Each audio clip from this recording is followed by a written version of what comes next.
আমি আপনাদেরকে একটা রেকর্ডেড ভিডিও শেয়ার করব। দেখবেন ভিডিওর নিচে লিংক দেওয়া আছে ভিডিও ডেসক্রিপশনে, প্লাস আমি লিংকটা গ্রুপেও শেয়ার করে দিব। আপনারা অ্যাকাউন্টেন্ট ভার্সন ওপেন করবেন, ঠিক আছে?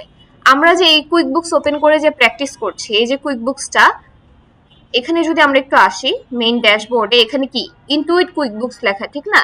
এটা কিন্তু ক্লায়েন্টের কোম্পানি, ক্লায়েন্ট সাবস্ক্রিপশন নিয়েছে। আমরা কিন্তু আমাদের নিজেদের ডলার খরচ করে কিন্তু সাবস্ক্রিপশন নিব না, ক্লায়েন্ট নিচ্ছে। আমরা কি করব, এখানে কাজ করব।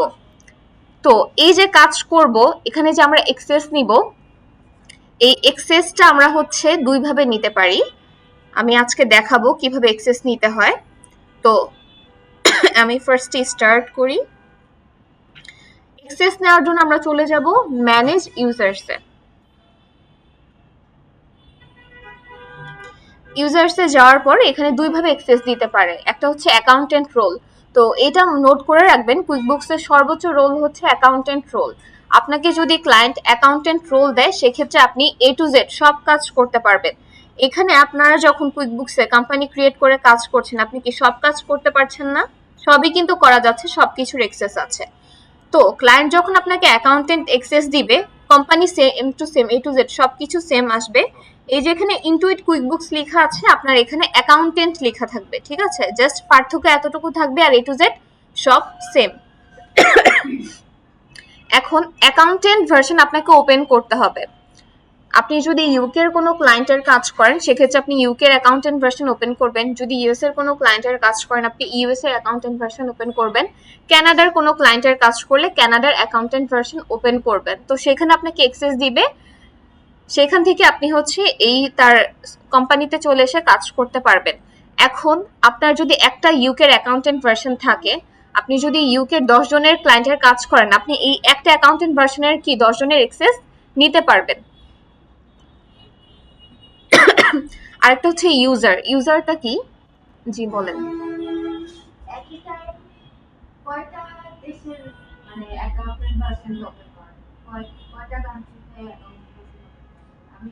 এটা আমি বলি, accountant version life time free. হ্যাঁ, আপনি যতগুলো কান্ট্রি করা যায় সব করতে পারবেন, এটা কোনো লিমিটেশনস নেই। হ্যাঁ, যতগুলো কান্ট্রির কাজ করা যায় আপনি সবগুলো করতে পারবেন। এবার ইউজারে চলে আসি। আর অ্যাকাউন্টেন্ট ভার্সন যে মেয়াদ, এটা কিন্তু লাইফ টাইম ফ্রিতে থাকবে, ঠিক আছে? এটা একদম ফ্রি, পেইড না এটা। আরেকটা হচ্ছে ইউজার্স। যেমন বিভিন্ন কোম্পানিতে যারা অ্যাকাউন্টসে জব করেন, তারা দেখবেন যে সফটওয়্যারের ফুল অ্যাক্সেস কিন্তু দেয় না। নির্দিষ্ট রোলে কাজ করে, অ্যাকাউন্টস পেয়েবলে কাজ করে, অ্যাকাউন্টস রিসিভেবলে কাজ করে, বা কেউ পে রোলের কাজ করছে, কেউ রিকনসিলেশনের কাজ করছে।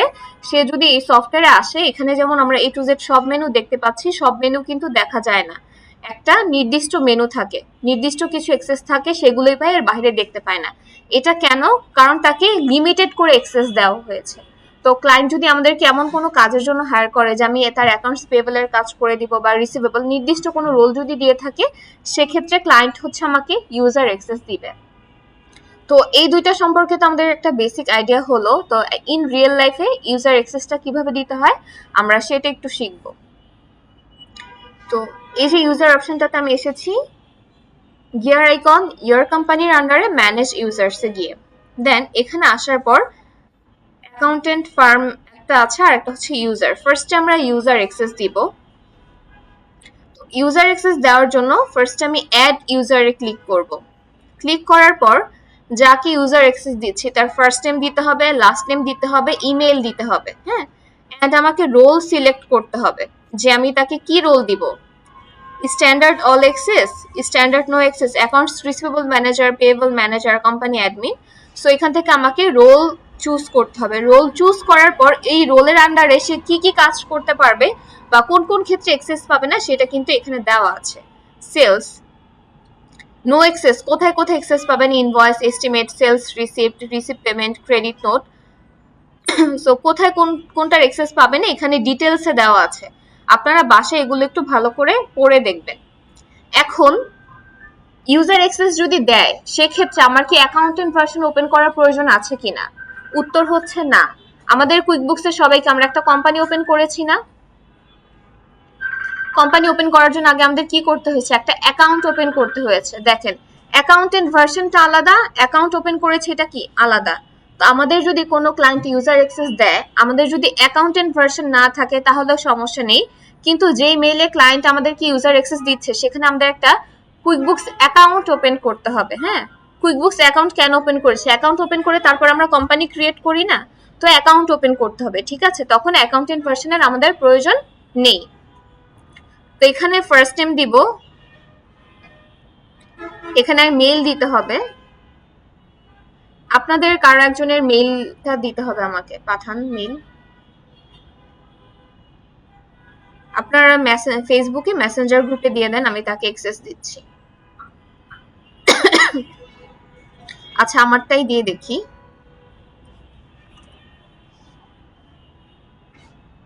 এখান থেকে আমি রোল সিলেক্ট করব।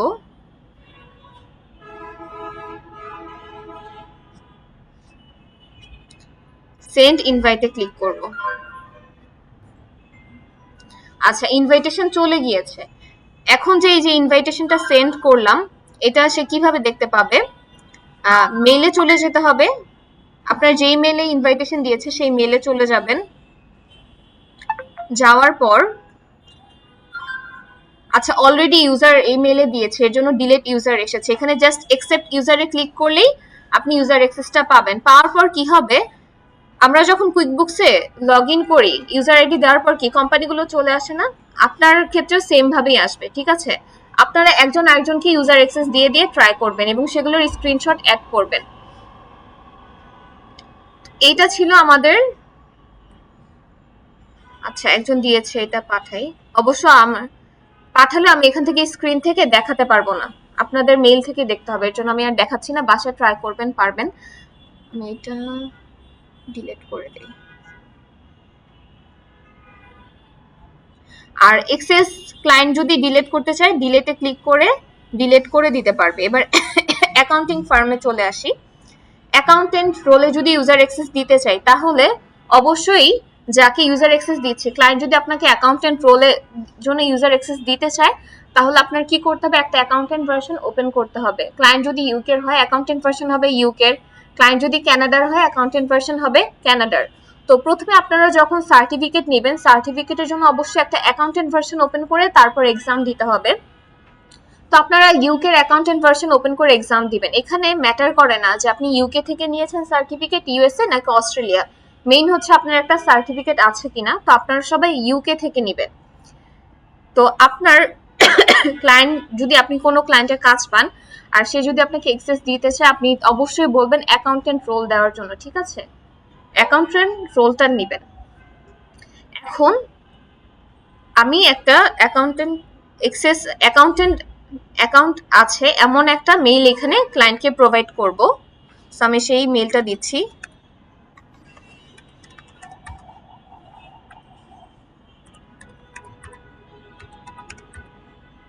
দেন আমি ইনভাইটে ক্লিক করব।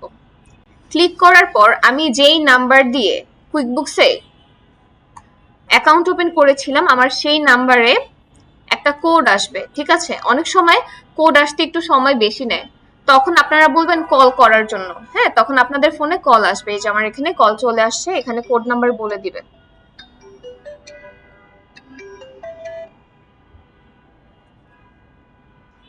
Hi, your phone's notification code from 2240041. Again, 240. আচ্ছা, কল দিলাম কেন, অনেক সময় মেসেজে কোড আসতে একটু টাইম বেশি নেয়, কলে আর্লি আসে। আমার কাছে ইনভাইটেশন চলে গিয়েছে। যাওয়ার পর মেইলে চলে যাব। আচ্ছা, এখন আসেনি। আচ্ছা, এখানে দুইটার ইন্টারফেস, দুইটার মেইল কিন্তু দুই রকম আসবে। হ্যাঁ, এখানে আসবে অ্যাকসেপ্ট ইনভাইটেশন। সো আমরা এখানে ক্লিক করব। আচ্ছা, আপনার যদি অ্যাকাউন্টেন্ট ভার্সন নেই, আপনি কানাডার কোনো ক্লায়েন্টের কাজ পেলেন কিন্তু আপনার কানাডার অ্যাকাউন্টেন্ট ভার্সন নেই, তখন ক্লায়েন্টকে যদি আপনি একটা মেইল প্রোভাইড করেন, আপনাকে ক্লায়েন্ট মেইল করার পর আপনার কাছে এমন একটা মেইল চলে আসবে। ঠিক আছে, তারপর আপনি অ্যাকসেপ্ট ইনভাইটেশনে ক্লিক করে আপনি আপনার ফার্মের নাম দিবেন, দেন পোস্টাল কোড দিতে হবে, দিয়ে আপনি হচ্ছে একটা কানাডার অ্যাকাউন্টেন্ট ভার্সন ওপেন করে ফেলতে পারবেন। এটা হচ্ছে একটা ইজি প্রসেস। হ্যাঁ, আপনার অস্ট্রেলিয়ার কোনো অ্যাকাউন্টেন্ট ভার্সন নেই, কোনো ক্লায়েন্ট আপনাকে অ্যাকাউন্টেন্ট অ্যাক্সেস দিবে, আপনি তাকে একটা মেইল দিলেন, মেল দেওয়ার পর সে যখন আপনাকে অ্যাক্সেসটা দিবে আপনার কাছে যে এমন একটা মেল চলে আসবে, দেন আপনি অ্যাকসেপ্ট ইনভাইটেশনে ক্লিক করে ইজিলি আপনি ওপেন করতে পারবেন। যেমন আমি এখানে অ্যাকসেপ্ট ইনভাইটেশনে ক্লিক করব, কন্টিনিউ।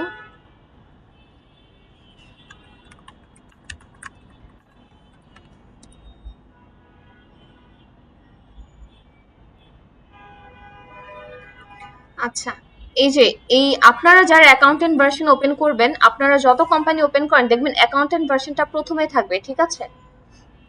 তো আপনারা ইউকে অ্যাকাউন্টেন্ট কোম্পানি দিয়ে দেন, আপনাদের নাম দিয়ে একটা অ্যাকাউন্টেন্ট ভার্সন ওপেন করতে পারেন।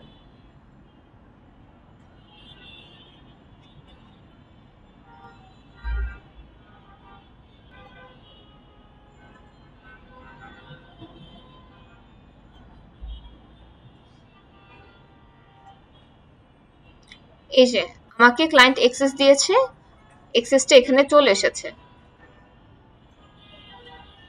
দেন আমি এখানে ক্লিক করব, ক্লিক করলে আমাকে কি করবে, ডিরেক্ট কুইক বুকসে নিয়ে যাবে।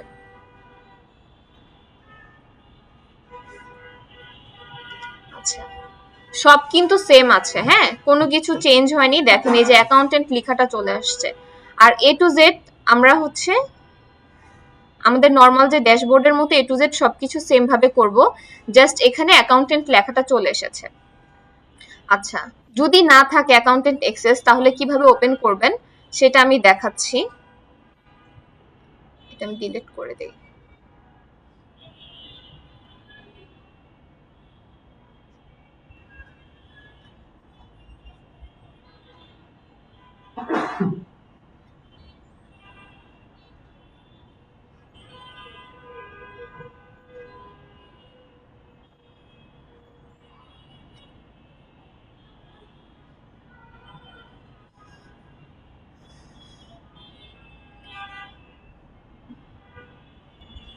আচ্ছা, আমি অ্যাকাউন্টেন্টে আছি, এর জন্য হচ্ছে না।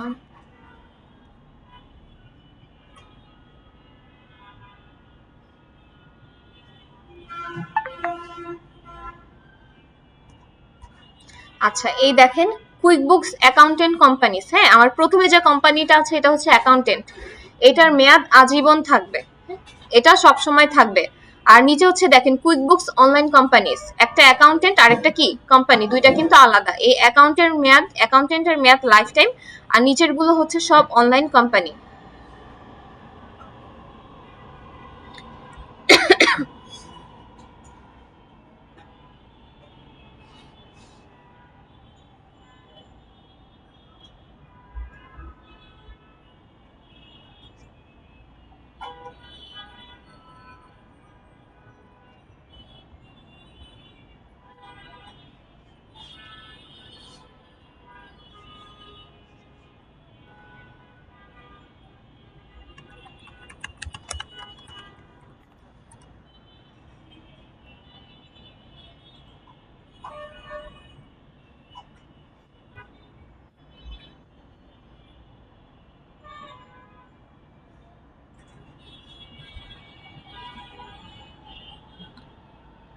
অ্যাকাউন্টেন্ট ভার্সন থেকে আমি ক্লায়েন্ট ভার্সনে চলে এসেছি।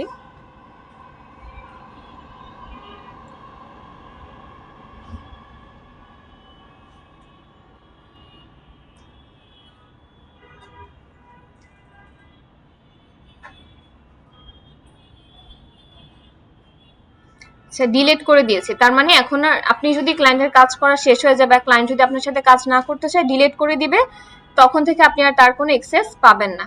আচ্ছা, আমি আরেকজনের মেল দিয়ে করছি যার কোনো অ্যাকাউন্টেন্ট নেই। আচ্ছা, আমি এটা নিচ্ছি।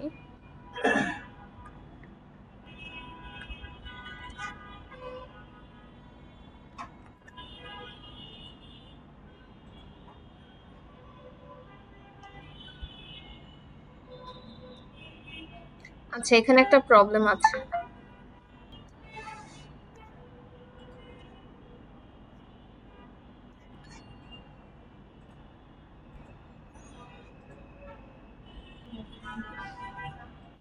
আচ্ছা, এখানে আমরা ফার্স্টে মেলটা দিয়ে দিব, এমন একটা মেল দিচ্ছি এই মেলে কোনো অ্যাকাউন্টেন্ট ভার্সন ওপেন করা নেই, ক্লায়েন্ট আমাকে অ্যাক্সেস দিবে, এর জন্য আমি ক্লায়েন্টকে মেল দিয়েছি, এরপর ক্লায়েন্ট আমাকে ইনভাইটেশন দিচ্ছে।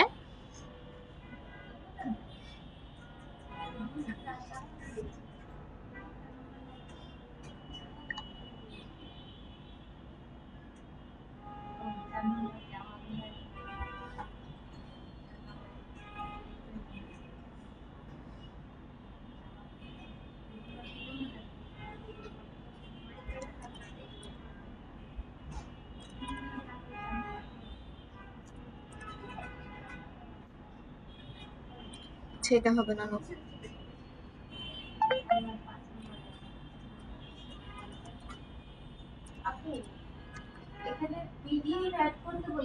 হ্যাঁ ইনভয়েসের পিডিএফ। ও আরেকটা জিনিস, একজন না দুইজন রিপোর্ট অ্যাড করেছে, বাকিরা রিপোর্ট অ্যাড করেনি। ব্যালেন্স শিট আর প্রফিট এন্ড লসের রিপোর্ট অ্যাড করতে হবে মাল্টি কারেন্সির। প্রফিট এন্ড লস, হ্যাঁ আচ্ছা আচ্ছা এক মিনিট, এটা দেখে পরে বলছি। এই যে অ্যাকসেপ্ট ইনভাইটেশনে চলে এসেছে, দেন আমি এখানে ক্লিক করব। আমি যে ইমেল দিয়ে করছি এখানে কিন্তু কোনো অ্যাকাউন্টেন্ট ভার্সন আগে থেকে ওপেন করা নেই। কন্টিনিউ।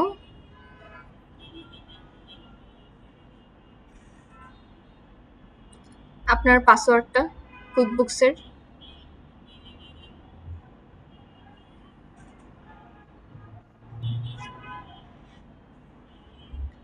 এই সেম নাকি চেঞ্জ হবে? মনে নেই।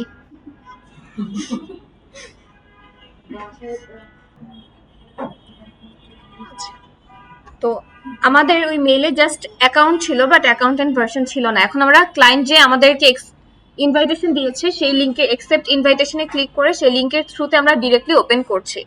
তো এখানে আমাদের ফার্মের নেম দিতে হবে।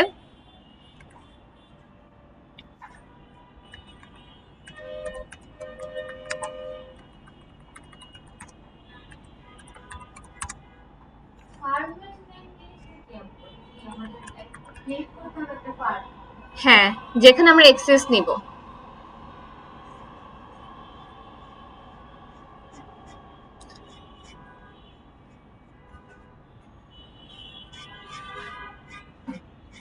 এখান থেকে আমাদের কান্ট্রি সিলেক্ট করতে হবে।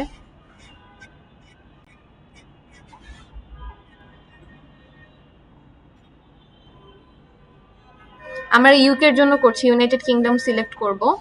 পোস্টাল কোড, আমাদের অ্যাসাইনমেন্ট ডকুমেন্টে যে কোড আছে সেই কোডটা নেবেন, অথবা গুগলে চ্যাট জিপিটিতে আপনি বিভিন্ন দামি কোড পেয়ে যাবেন। হ্যাঁ, সেখান থেকে একটা কোড কপি পেস্ট করে দিয়ে দিবেন।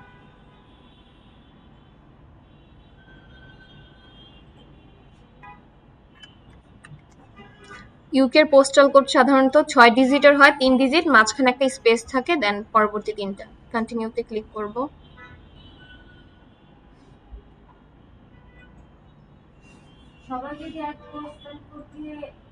কোনো সমস্যা হবে না।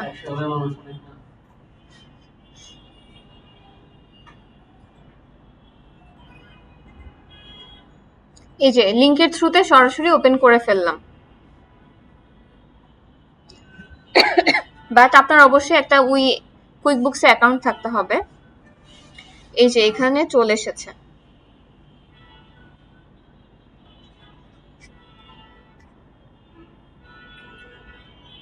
আচ্ছা, বুককিপিং আমরা ক্লিক করব। হ্যাঁ, ক্লিক করলে এখানে আমাদের যতগুলো ক্লায়েন্টের অ্যাক্সেস আছে আমরা সব দেখতে পারবো। স্টার্ট অক্টোবর রিভিউ, মানে এখানে যদি ক্লিক করে সে অক্টোবর থেকে কাজগুলো করতে পারবে, আগের কাজও করতে পারবে, এডিট করতে হলে কোনো কিছু চেঞ্জ করতে হলে করতে পারবে। এই যে প্রো অ্যাডভাইজার দেওয়া আছে এখানে, এটা হচ্ছে ড্যাশবোর্ড। নেভিগেশন প্যানেল, এখানে প্রো অ্যাডভাইজার, আমরা ট্রেনিং এ চলে যাব।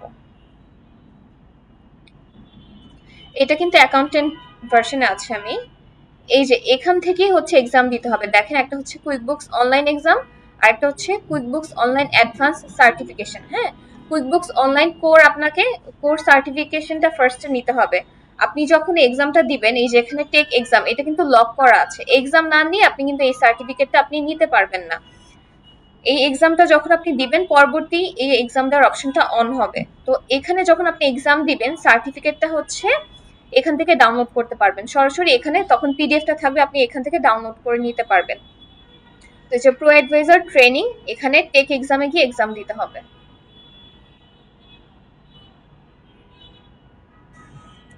তো এক্সাম দেওয়ার সময় এমন না যে আপনার স্ক্রিনটাকে হচ্ছে রেকর্ড করছে বা আপনাকে দেখবে, এই ধরনের কোনো কিছু না। এমসিকিউর মতো আসবে, আপনাকে কোশ্চেনের অ্যান্সার করতে হবে।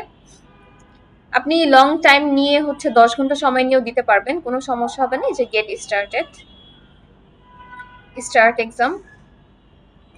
তো এখান থেকে হচ্ছে আমাদের একটা একটা করে কোশ্চেনের অ্যান্সার সিলেক্ট করতে হবে। সো আমরা এরকম একটা একটা করে দিব, দেওয়ার পর হচ্ছে আমরা নেক্সটে যাব। এইভাবে প্রত্যেকটা দেওয়ার পর আমরা দেখতে পারবো যে আমরা কত পার্সেন্ট পেয়েছি। আচ্ছা, আমি ব্যাকে চলে যাচ্ছি। হ্যাঁ, আপনি অন্য ব্রাউজারেও যেতে পারবেন, ঠিক আছে? এখান থেকে আপনি এই যে অন্য ট্যাবে ক্লিক করে অন্য ব্রাউজারে যেতে পারবেন, কোনো সমস্যা হবে না। 3 বার দেওয়া যায়, এরপর যদি আপনি না পারেন 6 মান্থের জন্য ক্লোজ আবার ট্রাই করতে হবে, বাট ইনশাল্লাহ আপনাদের প্রথমবারই হয়ে যাবে। হ্যাঁ, করবেন। আমি কিছু সাজেশন প্রোভাইড করব। আমি বলি, আপনাকে 80% প্লাস মার্কস তুলতে হবে, তাহলে পাবেন। 80%। না, আপনার 100 এ এক্সাম হবে টোটাল। এমসিকিউ থাকবে 50টা, বা টোটাল মার্কস 100। 85% আপনার মিনিমাম উঠানো লাগবে।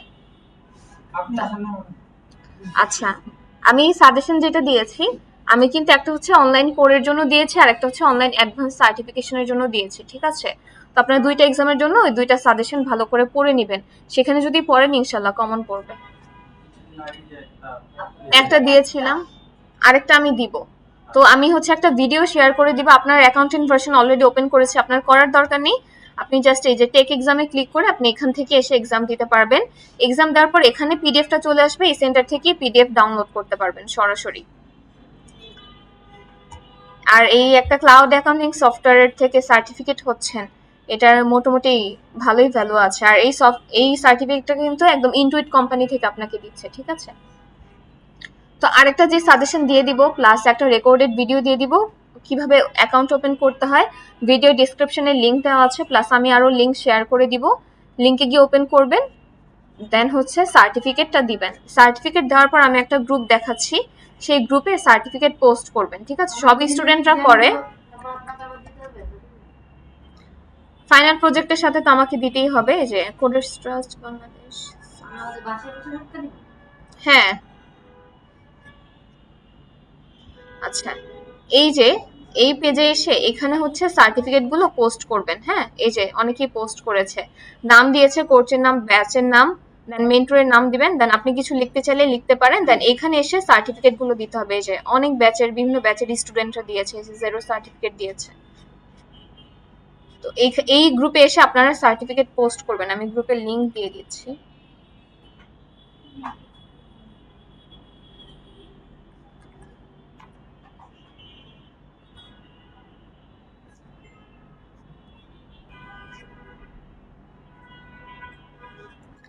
তো কে কে সার্টিফিকেট নিতে পারবেন? সবাই পারবেন তো? আচ্ছা, তো সবাই বুঝেছেন কিভাবে ইউজার অ্যাক্সেস দিতে হয়? আচ্ছা, এবার আমরা পরের টপিকে চলে যাই। আমরা আগের ক্লাসে করেছিলাম, কারো কোনো কোশ্চেন থাকলে এখান থেকে করতে পারেন। যখন এভাবে আর কি আমরা মানে আমাকে অ্যাক্সেস দিতে আমরা তখন ব্যাংক রেজিস্ট্রেশনের সময় আমরা যেরকম অ্যাড করে নিয়েছিলাম যে ব্যাংক অফ আমেরিকা, এখানে যদি অলরেডি আগে থেকে অ্যাড করা থাকে সেক্ষেত্রে এখানে ওপেনিং ব্যালেন্সটা কি আমার আচ্ছা, যখন অ্যাড করা থাকবে আমাকে অ্যাড করতে হবে না, আমি ওপেনিং ব্যালেন্সটা ম্যাচ করে দেখব। হ্যাঁ, যদি ম্যাচ থাকবে, আর নরমালি আপনি যদি বাস্তবভাবে চিন্তা করেন অবশ্যই ম্যাচ থাকবে। হ্যাঁ, আমার 1 মাসের এন্ডিং ব্যালেন্স কিন্তু আরেক মাসের ওপেনিং ব্যালেন্স হবে। যদি সামহাও কোনো কারণে ম্যাচ না থাকে তখন আপনি ক্লায়েন্টের সাথে যোগাযোগ করবেন, কজ ম্যাচ না হলে তো আপনি করতে পারবেন না। বা যদি ম্যাচ না থাকে তার মানে হচ্ছে আগে কেউ কাজ করেছে, সেখানে কাজে ভুল আছে বা কোনো কিছু, তখন এডিট করে নিতে হবে, তখন ক্লায়েন্টের সাথে কথা বলতে হবে, বাট ভুল থাকবে না। হয় ফ্রেশ কোনো কাজ করেনি, কারণ একটা মাসের এন্ডিং ব্যালেন্সই কিন্তু পরের মাসের ওপেনিং ব্যালেন্স হবে। সো সেক্ষেত্রে ভুল হওয়ার সম্ভাবনা নেই। আচ্ছা, আর কোনো কোশ্চেন ইউজার অ্যাক্সেস নিয়ে? আর নরমালি আমি হচ্ছে আরো অস্ট্রেলিয়া, কানাডার অ্যাক্সেস অ্যাকাউন্টেন্ট ভার্সন ওপেন করার জন্য আমি লিংক দিয়ে দিব, বাট এই মুহূর্তে আপনারা ইউকেটা করেন, যদি কোনো কাজ পান তখন হচ্ছে ভার্সনগুলো ওপেন করে রাখবেন, এখন এই মুহূর্তে প্রয়োজন পড়বে না। হ্যাঁ, বলেন। হ্যাঁ, এই ক্যাটাগরি, আচ্ছা, এই ক্যাটাগরি বোঝাটাই তো হচ্ছে কাজ। আচ্ছা, দেখাবো।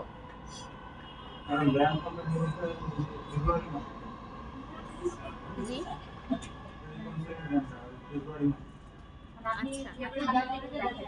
আচ্ছা, ঠিক আছে, দেখাবো। ফার্স্টে হচ্ছে আমি পেপালটা দেখাই, পরবর্তীতে দেখাবো। তো আচ্ছা, এখন আমরা দেখবো হচ্ছে পেপাল রিকনসিলিয়েশন। তো পেপালের সাথে অনেকেই হয়তো আপনারা চিনেন না পেপালটা, না? বিকাশ তো আমরা সবাই চিনি। তো বিকাশের মতোই হচ্ছে এটা একটা পেমেন্ট গেটওয়ে। আমরা বাংলাদেশে যেমন বিকাশ ইউজ করি, বাহিরের মোস্ট অফ দ্য কান্ট্রিতে হচ্ছে পেপাল ইউজ করে, বাট যেমন অস্ট্রেলিয়াতে পেপাল নেই, ওরা ইউজ করে না, বাট ইউকে, ইউএসএ, কানাডা তারা পেপালটা ইউজ করে থাকে। হ্যাঁ, তো ব্যাংক রিকনসিলিয়েশনের মতোই ক্লায়েন্ট আমাদেরকে হচ্ছে পেপাল রিকনসিলিয়েশনের কাজ দিতে পারে।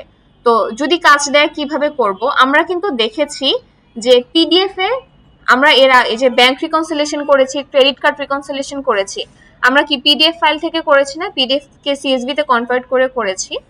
তো আমরা যখন কোনো ক্লায়েন্টের পেপাল রিকনসিলিয়েশনের কাজ করব, ক্লায়েন্ট আমাদেরকে পিডিএফ ফাইলও দিতে পারে অথবা সিএসভি ফাইলও দিতে পারে। পিডিএফ ফাইলটা আমাদের যে ব্যাংক ক্রেডিট কার্ড স্টেটমেন্ট তেমনই দেখতে। তো সিএসভি ফাইলটা দেখতে কেমন হবে, এই যে আমার সামনে একটা সিএসভি ফাইল আছে, এখানে অসংখ্য ইনফরমেশন আছে দেখেন। এখন আমাদেরকে যদি রিকনসিলিয়েশন করতে হয়, এখানে কিন্তু আমাদের ওপেনিং ব্যালেন্স দেওয়া নেই, এন্ডিং ব্যালেন্স দেওয়া নেই, দেন লটস অফ ইনফরমেশন। তো আমাদের ওপেনিং ব্যালেন্স বের করতে হবে, এন্ডিং ব্যালেন্স বের করতে হবে, প্লাস এটাকে শর্টিং করতে হবে, করে এরপরে আমাদেরকে পেপাল রিকনসিলিয়েশন করতে হবে। তো ফার্স্টে ক্লায়েন্ট আমাকে যে ফাইলটা প্রোভাইড করেছে, ক্লায়েন্টের প্রোভাইড করা ফাইলটা আমি ডাউনলোড করব।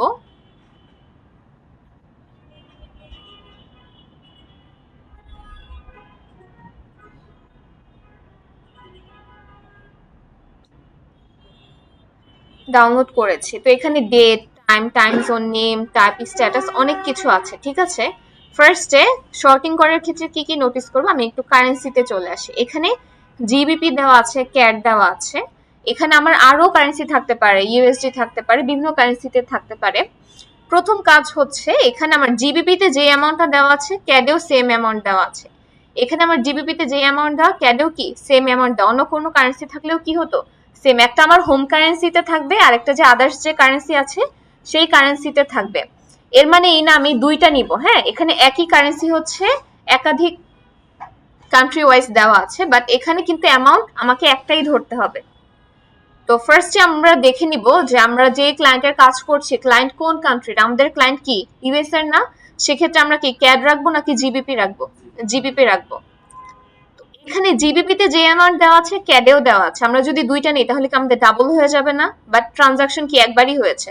তো অলওয়েজ আমরা আমাদের 10টা কান্ট্রিও যদি থাকে, আমরা আমাদের যে হোম কান্ট্রি যেটা আছে সেই কান্ট্রির কারেন্সিটাই সিলেক্ট করব।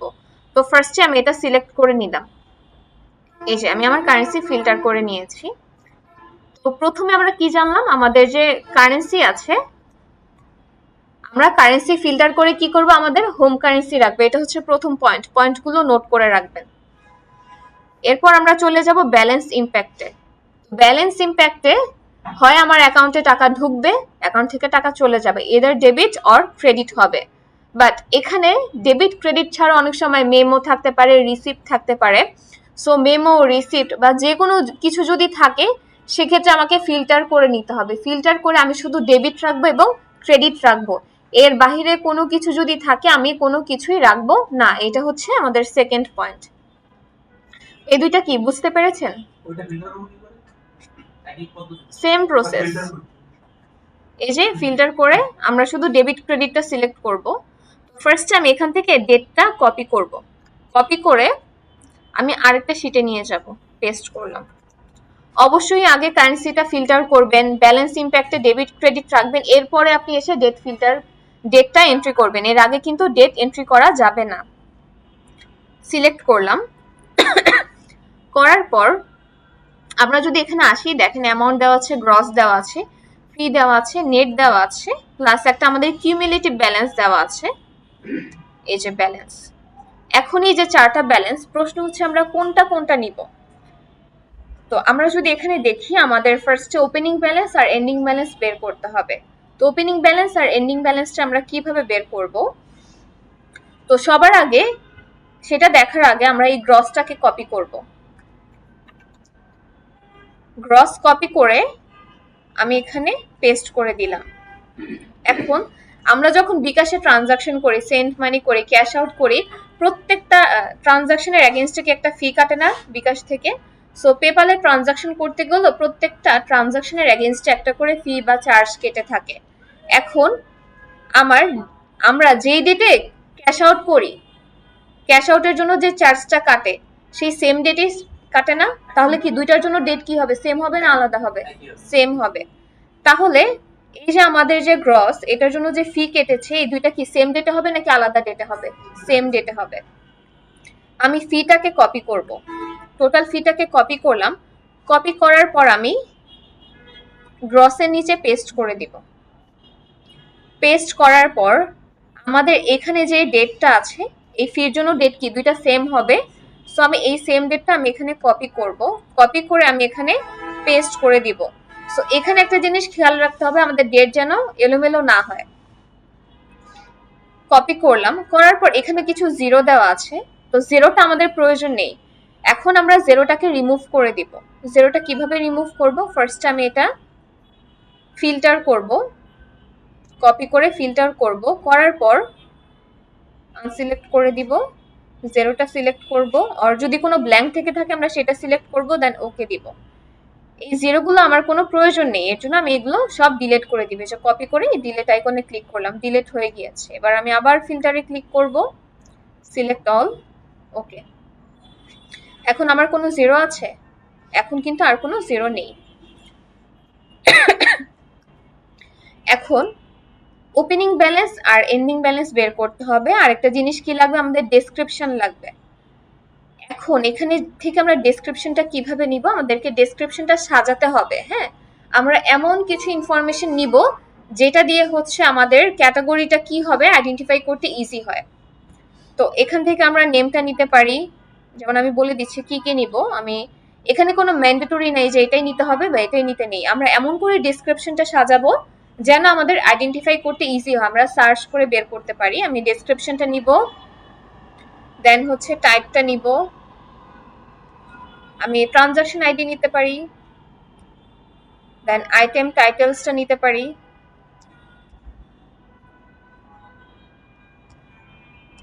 Subject item title same. So আমি কি কি সিলেক্ট করেছি? Name, type, transaction ID and item titles. So আমি এই চারটা নিয়েছি। এই চারটা কেন নিলাম? এগুলোর ভিত্তিতে হচ্ছে আমি যেন আইডেন্টিফাই করতে পারি যে এক্সপেন্সটা আসলে কোথায় হয়েছে। ফার্স্টে আমি নেমটাকে কপি করব। এখন চারটা কি আলাদা আলাদা আছে না? আমাকে কি একসাথে নিয়ে আসতে হবে। তো এই জন্য আমি একটা কনকাটিনেটের ফর্মুলা অ্যাপ্লাই করব। তার আগে ফার্স্ট আমি এগুলোকে কপি করে একসাথে নিয়ে আসি। আচ্ছা, নেম নিব, দেন টাইপ নিব। স্টেপগুলো কিন্তু নোট করে রাখবেন আমি যেগুলো বলছি। নেম, টাইপ, ট্রানজাকশন আইডি,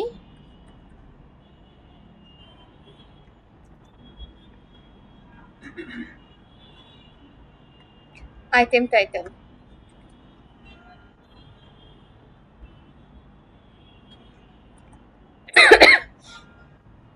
এখন আমি একটা ফর্মুলা ক্রিয়েট করব। ফর্মুলা ক্রিয়েট করার জন্য সবগুলো তো আলাদা আলাদা আছে, আমি একসাথে নিয়ে আসব। ইকুয়ালস টু দিব, কনকাটিনেটের ফর্মুলা ইউজ করব। যে কনকাটিনেট সিলেক্ট করলাম, করার পর ফার্স্ট এটা কপি করব, দেন কমা, দেন স্পেস,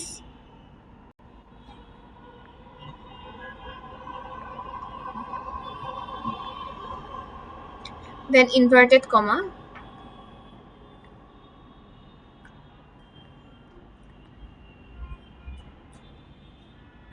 দেন স্পেস দিতে হবে। তারপর আবার আমাকে এখানে ইনভার্টেড কমা দিতে হবে,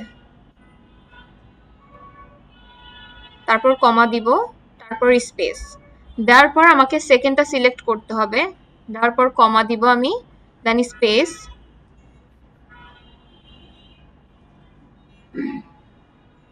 দেন ইনভার্টেড কমা, স্পেস, দেন ইনভার্টেড কমা দিব, তারপর আবার কমা দিব, দেন স্পেস, দেন আমি থার্ড ওয়ান সিলেক্ট করব, করার পর আমি কমা দিব, then space, inverted comma, space, inverted comma, then comma, তারপর আমি আমার ফোর্থ ওয়ান সিলেক্ট করব, করার পর আমি একটা ব্র্যাকেট দিয়ে দিব। এরপর আমি এন্টারে ক্লিক করব। আমার সবগুলো এক রোতে চলে এসেছে। এরপর আমি ধরে এটা টান দিব, এই যে আমি ডেসক্রিপশনটা একসাথে নিয়ে এসেছি। তো এখানে কিন্তু আমি 4 বার করেছি, আমার 4টা কলাম ছিল, আমার 3টা থাকতে পারে, 10টা থাকতে পারে, 20টা থাকতে পারে। সো এই কনকাটিনেট ফর্মুলাটা আপনারা ইউজ করতে পারেন। এখন আমি এটা কপি করব, বাট এখানে যদি দেখি এখানে কিন্তু আমার ফর্মুলা দেওয়া আছে। হ্যাঁ, ফর্মুলাটা আমি উঠাবো। ফার্স্ট আমি কপি করব, কপি করে আমি রাইট বাটনে ক্লিক করব, দেন স্পেশাল পেস্ট। এখান থেকে আমি শুধু ভ্যালুটা নিব। ওকে, আমি শুধু ভ্যালুটা নিয়েছি, নেওয়ার পর আমি এখানে পেস্ট করে দিব।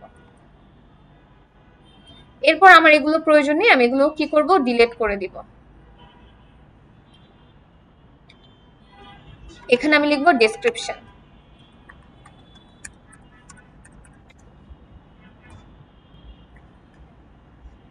এরপর নিচে যদি চলে আসি, এই ট্রানজাকশন গুলো কি সব কি ফি না? তো এটার নাম দিব হচ্ছে আমি পেপাল ফি।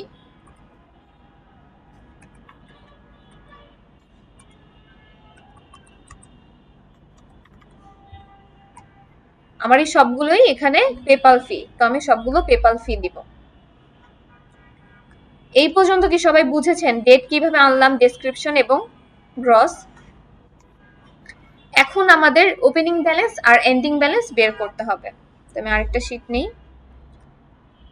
এখানে একটা জিনিস আপনারা খেয়াল করবেন, এখানে যে নেট দেওয়া আছে, নেট অ্যামাউন্ট যদি মাইনাস ফিগারে হয়, এটা ফার্স্ট আমি কপি করে অন্য একটা শীটে নিই। আমাদের এটা হচ্ছে মাইনাস ফিগারে, এটা আমি নিয়ে নিলাম। আর আমাদের যে ব্যালেন্স ইম্প্যাক্টের যে ব্যালেন্সটা আছে, এখানে যে ব্যালেন্স দেওয়া আছে, এই ব্যালেন্সটাও কপি করব। এই ব্যালেন্সের সাথে আমাদের যে নেট ব্যালেন্সটা আছে, এই নেট অ্যামাউন্টটা যদি মাইনাস ফিগারে থাকে তাহলে ব্যালেন্সের সাথে প্লাস করব, যদি মাইনাস ফিগারে থাকে তাহলে কি করব, প্লাস করব, যদি প্লাস ফিগারে থাকে তাহলে মাইনাস করব। এখানে যদি প্লাস ফিগার দেওয়া থাকতো তাহলে ব্যালেন্সের সাথে মাইনাস করতাম, যেহেতু মাইনাস দেওয়া আছে আমি কি করব, প্লাস করব। তো এটাকে প্লাস করতে হবে। এখানে আমি ইকুয়ালস টু দিব, ইকুয়ালস টু দেওয়ার পর 325 দেন প্লাস 14.99, সরি।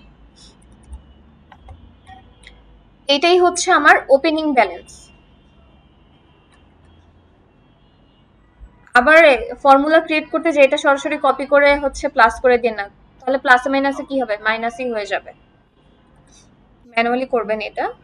এখন আমি নিচে নিয়ে আসব, নিয়ে আসার পর আমার কাজ হচ্ছে কি অটো সাম করতে হবে। তো আমি সবগুলোকে কপি করব, কপি করে আমি অটো সামে ক্লিক করব। এই ব্যালেন্সটা এসেছে, এটাই হচ্ছে আমার এন্ডিং ব্যালেন্স। সো এটা কারেক্ট হলো কিনা কিভাবে বুঝবো, আমি এখানে ব্যালেন্সে চলে আসব। এই যে আমার ব্যালেন্সটা, আমার এই ব্যালেন্স আর এখানে যে ব্যালেন্স, দুইটা কি সেম হয়েছে?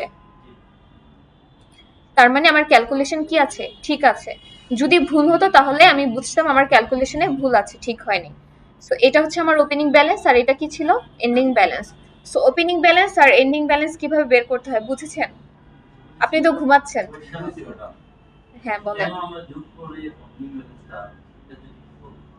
আচ্ছা, এখানে এখানে অটো সাম করে বের করতে হবে। আমাদের এখানে নেট ব্যালেন্সটা যদি মাইনাস ফিগারে থাকে সেক্ষেত্রে আমরা প্লাস করব, প্লাস ফিগারে থাকলে মাইনাস করব। এটা হচ্ছে ফর্মুলা, এই অনুযায়ী হচ্ছে আমাদেরকে বের করতে হবে। আর এখান থেকে আমরা ব্যালেন্সটা নিব হচ্ছে গ্রস নিব, এখান থেকে আমরা নেট নিব না।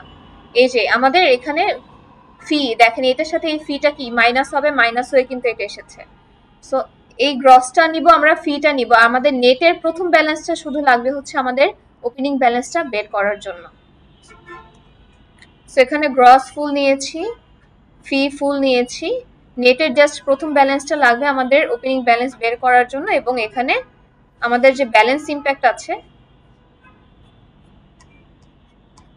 এই ব্যালেন্সের সাথে আমরা প্লাস মাইনাস করবো, আর লাস্টের ব্যালেন্সটা আমাদের বের করতে হবে। যদি আমার এস এই ব্যালেন্সটা না হতো তাহলে আমার বুঝে নিতে হবে যে আমার ক্যালকুলেশনে কোনো ভুল হয়েছে। আর আরেকটা বলে দিই, আমার এখানে কিন্তু জাস্ট ডেবিট ক্রেডিট ছিল, অনেক সময় থাকে মেমো থাকে, রিসিপ্ট থাকে, সেটা অবশ্যই আপনারা ফিল্টার করে নেবেন। আমার এই শিটে যেহেতু নেই এর জন্য আমাকে ফিল্টার করতে হয়নি।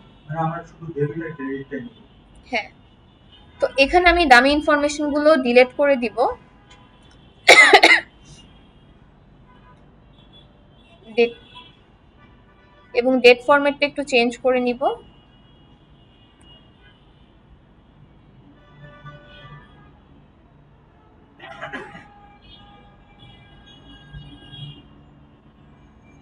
ফার্স্ট ডে, দেন মান্থ, দেন ইয়ার। আমি ডেট ফরম্যাট চেঞ্জ করে নিয়েছি। সো ডেট ফরম্যাট যদি আপনি চেঞ্জ না করেন তাহলে কিন্তু হবে না। আমার সব কাজ করা শেষ, এবার এটা আমি সেভ করব।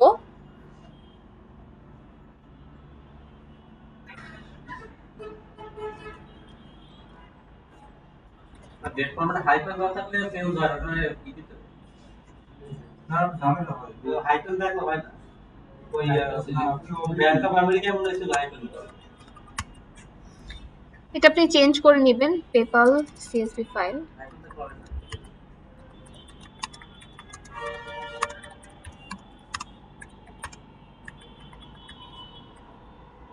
অবশ্যই আমরা সিএসভি ফরম্যাটে সেভ করব।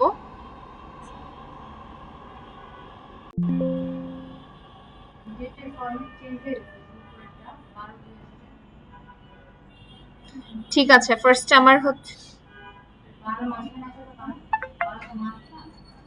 সমস্যাটা হয় এখানে মাঝে মাঝে 12 মাস এর ভিতরে রয়েছে তাই এগুলো আসে 12 মাসের ভিতরে চলে আসে, 12 উপরে চলে আসে ডেট মান্থ।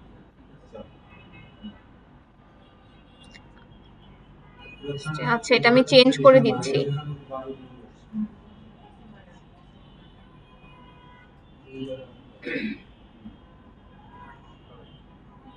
উপরে ওই চারটা হাইফেন আছে ওইটা তো হয় না। আমার নিচে তো হাইফেন আছে।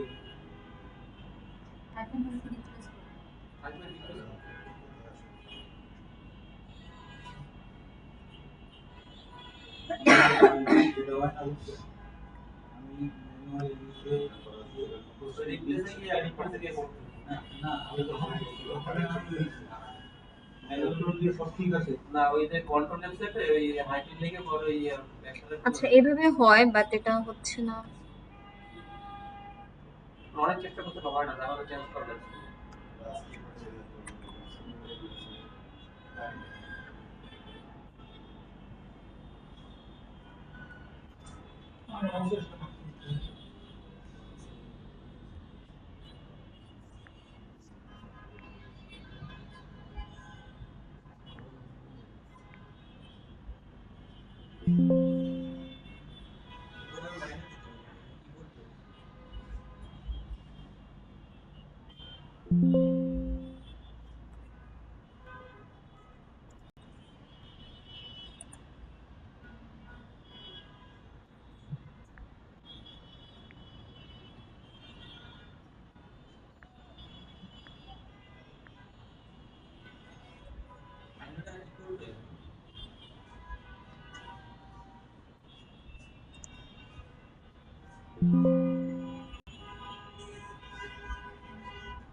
রিকন হেল্প দিয়ে করলে ডেটে প্রবলেম হয়। এই ধরনের সমস্যা হলে অন্য সফটওয়্যারের হেল্প নিতে হবে, যেমন ন্যানোনেটস।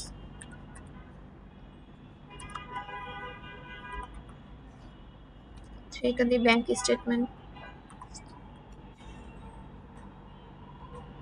এই যে এখানে আছে কনভার্ট পিডিএফ টু, এই যে ন্যানোনেটস আছে, দেন ব্যাংক স্টেটমেন্ট কনভার্টার, ভিএএ কনভার্টার, এগুলো ইউজ করবেন। এগুলো ইউজ করে এখান থেকে আপনি যে কনভার্ট করার পর যে ডেটটা পাবেন, শুধু ডেটটা কপি করে নেবেন, কপি করে পেস্ট করবেন। এই যে এগুলো ইউজ করে করবেন। আমি বলি অন্যগুলোতে আপনি হচ্ছে প্রপার রেজাল্ট পাবেন না, অনেক দামি ইনফরমেশন আসে, সেখান থেকে আপনি শুধু ডেটটা কপি করবেন, ডেটটা কপি করে পেস্ট করবেন। আপনি যদি রিকন হেল্পে করেন, রিকন হেল্পের যে ডেট ফরম্যাট আসে সেটাতে সমস্যা হয়, ইম্পোর্ট নেয় না। সো এখান থেকে এসে চেঞ্জ করে নিতে হবে।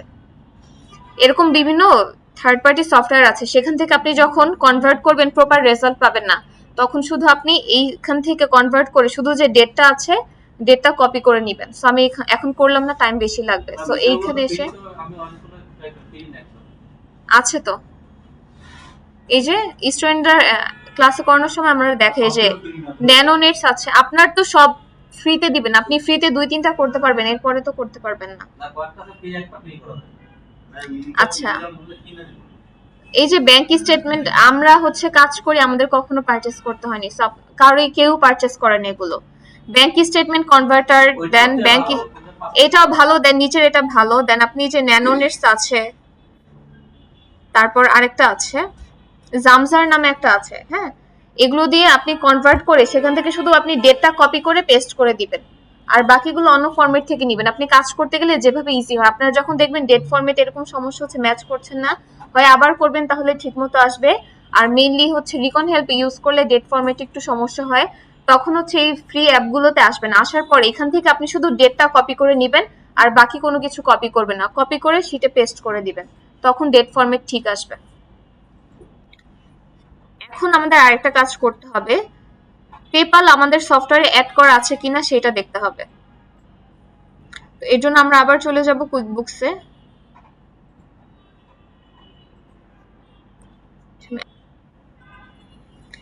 এখন আমাদের দেখতে হবে যে পেপাল নামে কোনো চার্ট অফ অ্যাকাউন্ট আমাদের আছে কিনা। আচ্ছা, আছে একটা চার্ট অফ অ্যাকাউন্ট। এখন এখানে যে ব্যালেন্সটা আছে আর আমাদের চার্ট অফ অ্যাকাউন্টের আমাদের যে স্টেটমেন্টের যে ব্যালেন্সটা আছে সেম কিনা আমাদের দেখতে হবে। যদি সেম না হয় একটা কাজ করতে পারি, আমরা এখান থেকে এডিট করে চেঞ্জ করে নিতে পারি, আরেকটা হচ্ছে নতুন করে অ্যাড করতে পারি। এখানে যেহেতু আমার অলরেডি কিছু ট্রানজাকশন আছে, আমি নতুন করে অ্যাড করে নিচ্ছি।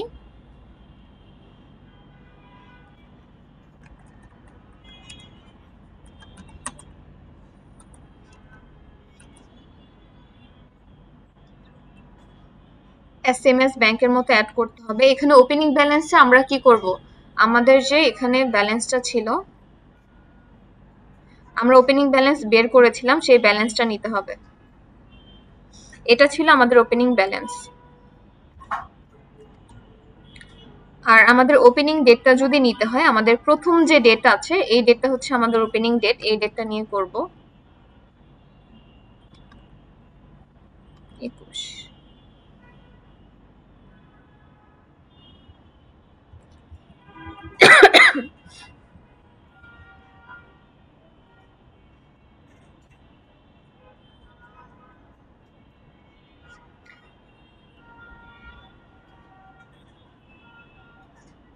সো আমাদের অ্যাড করা ডান। এবার আমরা চলে যাব ব্যাংক ট্রানজাকশনে। ট্রানজাকশনে যাওয়ার পর আমরা ড্রপ ডাউনে ক্লিক করব, ক্লিক করে আপলোড ফ্রম ফাইলে ক্লিক করব, সিলেক্ট ফাইল,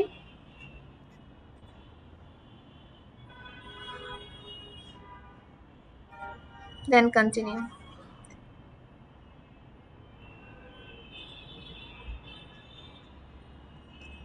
আচ্ছা, আমরা কোন ডেট ফরম্যাট ইউজ করেছি, ফার্স্ট হচ্ছে মান্থ, দেখে নেই, ডে মান্থ ইয়ার।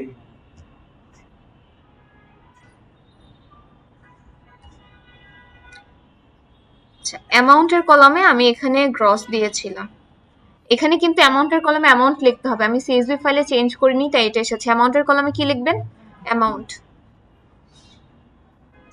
এখান থেকে আমি সবগুলো সিলেক্ট করব, দেন কন্টিনিউ। এটা তো রিভার্স করার কোনো সিস্টেম নেই। এখানে রিভার্স করলে যে আমাদের প্লাসটা মাইনাস, মাইনাসটা প্লাস হবে, বাট এখানে তো আমাদের রিভার্স করার প্রয়োজন পড়ছে না। আপনি যদি রিভার্স করেন, এখানে আমরা তো সিএসভি ফাইল রেডি করে এনেছি, সো এখানে তো আমার রিভার্স করার প্রয়োজন পড়ছে না। যদি আমি রিভার্স করি তাহলে কি হয়ে যাবে, আমার প্লাসটা মাইনাস হয়ে যাবে, মাইনাস প্লাস হবে, তাহলে তো আমার, হ্যাঁ, স্টেটমেন্টের রুলসগুলো তো আমি দেখিয়েছি, বাট আমাদের সিএসভি ফাইলের ক্ষেত্রে হচ্ছে এটা, ক্লায়েন্ট যদি সিএসভি ফাইল দেয় সেক্ষেত্রে এই ফরম্যাটে করতে হবে। আচ্ছা, এখানে আমার পেপালে এখনো কিন্তু আমার এগুলো হিট করেনি, হ্যাঁ, যখন আমি ক্যাটাগরি করব এগুলো হিট করবে। আচ্ছা, অনেকেই বলেছেন যদি সমস্যা হয় তখন কি করব, এই সেন্টারে এসে সিলেক্ট করে এক্সক্লুডে যাব, এক্সক্লুডে যাওয়ার পর এটা কিন্তু এখনো পার্মানেন্ট ডিলিট হয়নি, এটা টেম্পোরারি ডিলিট হয়েছে। যদি পার্মানেন্ট ডিলিট করতে হয় আমি এখানে সিলেক্ট করব, করে যদি ডিলিট দেই সবকিছু কি হবে, একদম ডিলিট হয়ে যাবে। আর যদি আন্ডু দেই আবার আগের অবস্থায় চলে আসবে। না ম্যাডাম, আমি এখানে সব ক্যাটাগরাইজ করলাম, করার পরে আমি ফিনিশ করে গেছি। ওখানে কিন্তু ব্যালেন্স ঠিকই জিরো দেখা গেছে। যখন আমি রিকনসাইলটা রিপোর্ট করছি তখন দেখা যাচ্ছে ব্যালেন্স কমে গেছে বা অন্য একটা হয়ে গেছে, মানে কোন একটা আচ্ছা ফিগারটা হয়তো এক্সপেন্সে না গিয়ে অ্যাসেটে চলে গেছে বা আচ্ছা, এটা আপনি ক্যাটাগরিতে ভুল করেছেন, হ্যাঁ সেক্ষেত্রে এটা হবে। আচ্ছা দেখাবো। তো এখন হচ্ছে আমাদেরকে এখান থেকে ক্যাটাগরি করতে হবে।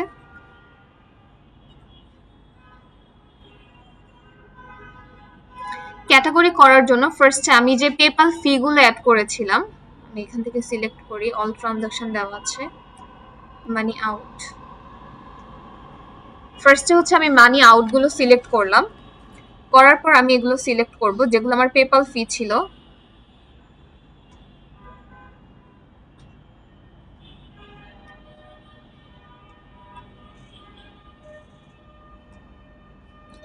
দেন এডিট এক্সপেন্স। এখানে আমি চার্ট অফ অ্যাকাউন্ট একটা ওপেন করব, এগুলো হচ্ছে পেপাল ফি ছিল, পেপাল ফি নামে করতে হবে। সো এটা আমি আদার্স এক্সপেন্সে গিয়ে করব।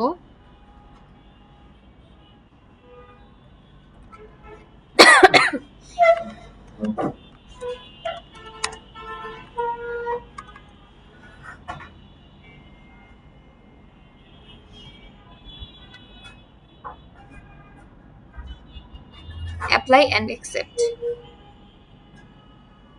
তো এখন আমি একটা রুল ক্রিয়েট করব, অটো অ্যাড এটা অফ করে রাখবো। এখানে আমি পেই সিলেক্ট করে দিতে পারি, এখানে সব পেই কে পেপাল ছিল না, তো এখানে আমি একটা পেই অ্যাড করে দিতে পারি। যদি আলাদা আলাদা থাকতো সেক্ষেত্রে আমি পেই অ্যাড করতাম না।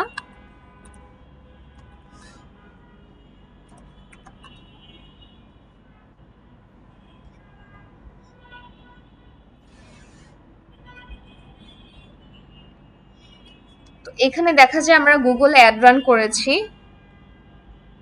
সো এইটা হবে হচ্ছে আমার, সিলেক্ট করব এডিট, টাইপ হচ্ছে এক্সপেন্স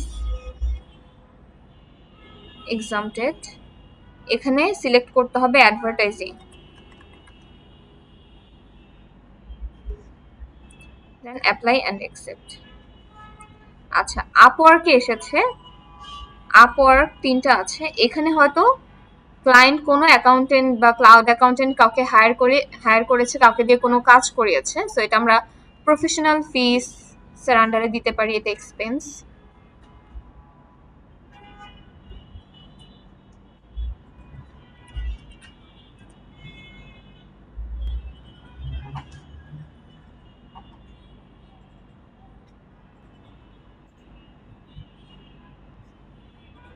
আচ্ছা, আমি এটা রুল ক্রিয়েট করব না,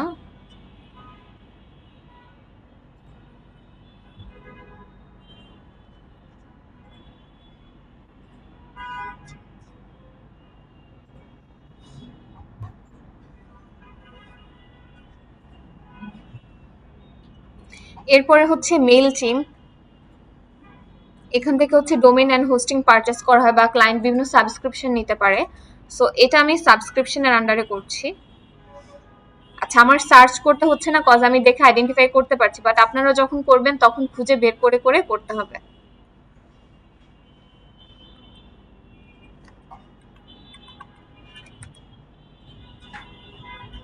ডোমেইন এন্ড হোস্টিং সিলেক্ট করলাম, দেন এক্সামটেড।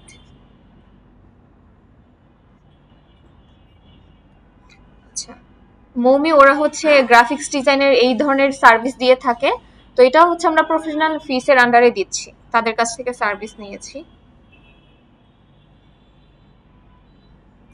এক্সপেন্স,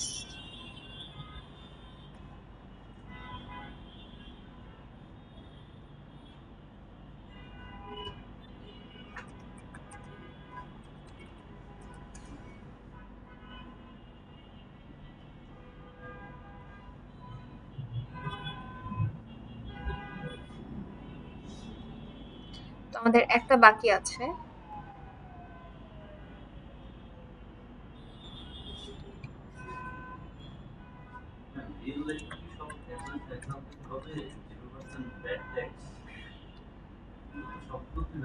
না, এখানে আমরা 0% দিয়ে করছি। রিয়েল লাইফে হচ্ছে একটা যেইটার এগেনস্টে যেই চার্জ কাটে সেই চার্জটা আমাদেরকে দিতে হবে।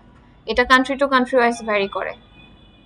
যেমন ইউকেতে হচ্ছে মোস্ট অফ দ্য ক্ষেত্রে 20% হয়, অস্ট্রেলিয়ার ক্ষেত্রে হচ্ছে 10% হয়, 0% অথবা এক্সক্লুডেড হয়ে থাকে। তো এইটা কান্ট্রি টু কান্ট্রি ভ্যারি করে।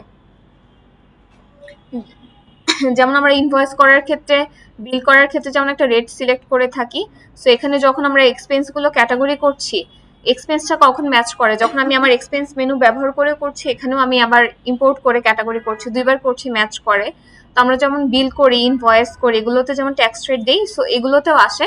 তো আমরা যখন কাজ করব, ক্লায়েন্ট যদি ভ্যাট রেজিস্টার ম্যান্ডেটরি হয়ে থাকে, সেক্ষেত্রে আমাদেরকে রেট দিতে হবে, আর যদি না হয় তাহলে আমরা রেট দিব না। ওইটা কান্ট্রি টু কান্ট্রি ডিপেন্ড করবে।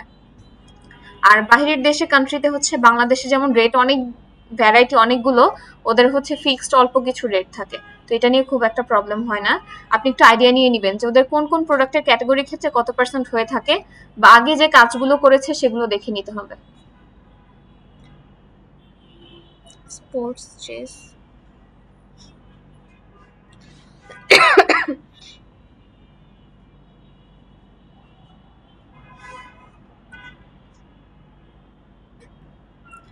আচ্ছা এটা আমি সাবস্ক্রিপশনের আন্ডারে দিচ্ছি।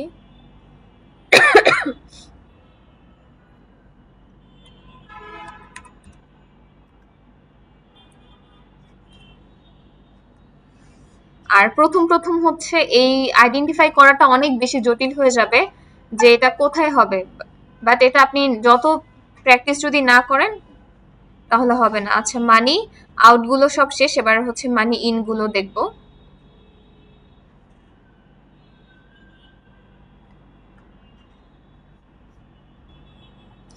আচ্ছা, আমাদের কারেন্সি কনভার্ট হয়ে হচ্ছে এসেছে। দেখা যায় আমরা মানি ইন কেন হয়, আমরা সেলস করেছি, সেলসের টাকা রিসিভ করতে পারি। সো আমি কয়েকটা হচ্ছে সেলসের আন্ডারে দিচ্ছি, এডিট,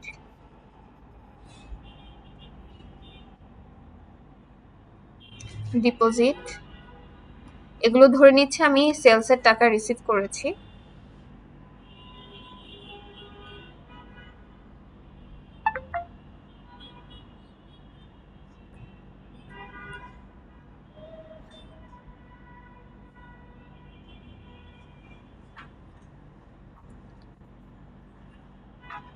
এটা ধরে নিচ্ছে এটা, এই মানিগুলো হচ্ছে আমি ট্রান্সফার করেছি। আচ্ছা, অনেক সময় এই সেন্টার এসে যখন আপনি না বুঝতে পারবেন, আপনি যখন সরাসরি ক্লায়েন্টের সাথে কাজ করবেন আপনি কিন্তু বুঝতে পারবেন। আমরা কি করি, বিকাশ থেকে বা ব্যাংক অ্যাকাউন্টে টাকা ট্রান্সফার করি, বা অ্যাকাউন্ট থেকে পেপালে বিকাশে নিয়ে আসি। তো এমন হচ্ছে ধরে নিচ্ছি ক্লায়েন্ট হচ্ছে তার পেপাল থেকে ব্যাংক অফ আমেরিকাতে ট্রান্সফার করেছে। তো আমরা এখানে সিলেক্ট করব হচ্ছে রেকর্ড অ্যাজ ট্রান্সফার, অ্যাড করে দিব। তারপর এই টাকা ট্রান্সফার করে এই টাকা দিয়ে কি করেছে, যখন আমরা আবার ব্যাংক অফ আমেরিকা রিকনসিলেশন করব সেখানে পাবো, সেখানে হচ্ছে ট্রান্সফার হিসেবে আসবে, যেটা পেপাল থেকে ট্রান্সফার হয়ে ব্যাংক অফ আমেরিকাতে এসেছে। সো এটাও আমি ট্রান্সফারে দিচ্ছি। এটা ট্রান্সফার করে আমি হচ্ছে ওয়েলস ফার্গোতে নিলাম।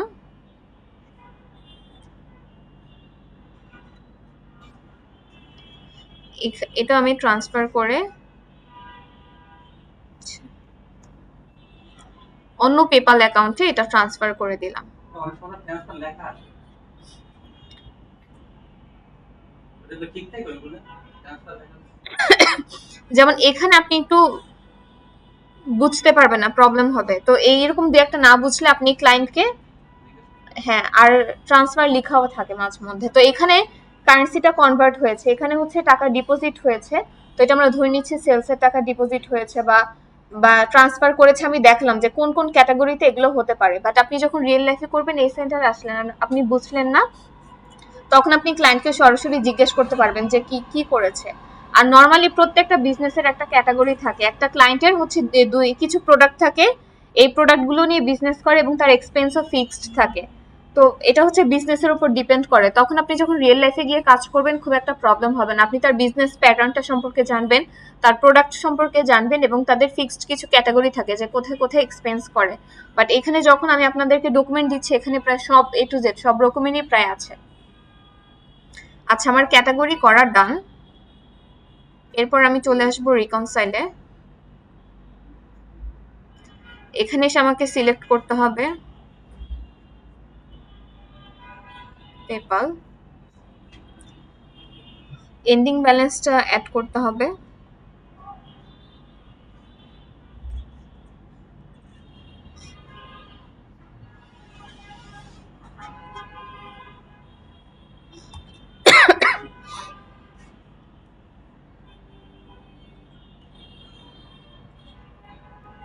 এটা হচ্ছে আমাদের এন্ডিং ব্যালেন্স।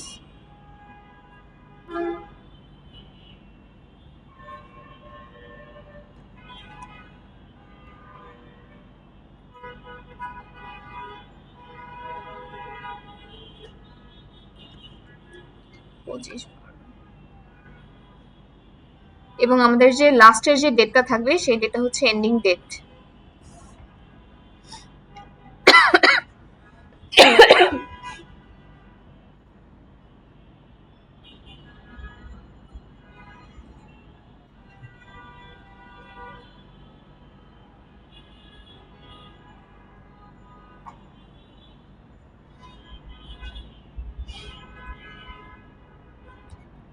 আচ্ছা, এখানে আমাদের ডিফারেন্স আসছে, তো দেখি সব। ডেট মনে হয় 27 তারিখ ছিল last।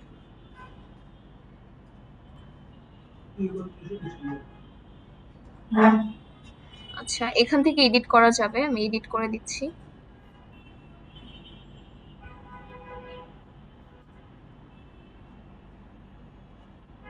হ্যাঁ, লাস্টের একটা ডেট, হ্যাঁ এই যে 27 তারিখ পর্যন্ত ছিল।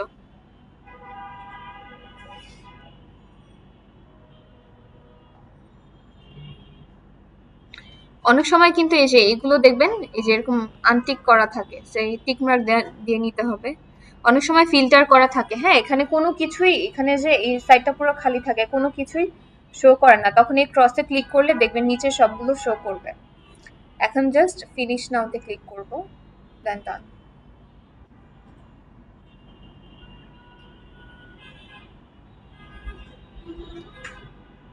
এই পার্টে চলে এসেছে। আরেকটা হচ্ছে আমরা রিকনসিলিয়েশন রিপোর্টে গিয়ে সেখান থেকে ডাউনলোড করে নিতে পারি। এটা হচ্ছে পেপাল সিএসভি, আর আপনাদের এটা সেভ করে নেবেন। আরেকটা কি ছিল, ব্যাংক অফ আমেরিকার ফেব্রুয়ারি মান্থেরটা। আচ্ছা, আমি এটা করছি।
আমার এই যে একটা কলমে চলে আসছে, একটা কলমে চলে আসলে তো আর করার প্রয়োজন নেই, তো এখানে আমি অটোসাম করলে আমি বুঝতে পারবো এটা।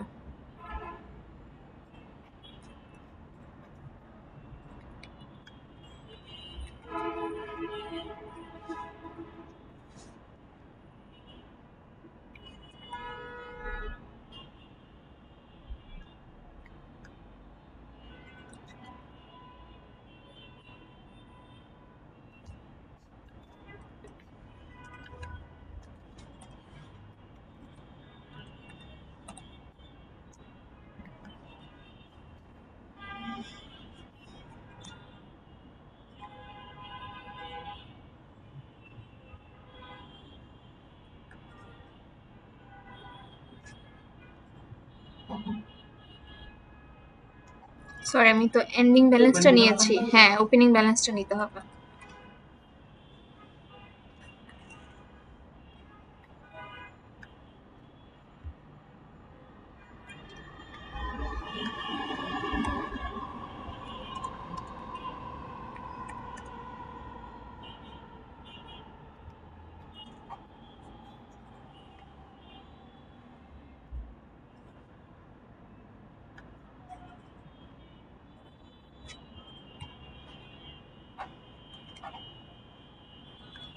আচ্ছা, ঠিক আছে, এখানে দিয়ে দিয়েছে। আরেকটা জিনিস কি, আমরা হচ্ছে স্টেটমেন্টের সাথে এগুলো ম্যাচ করে দেখতে পারি।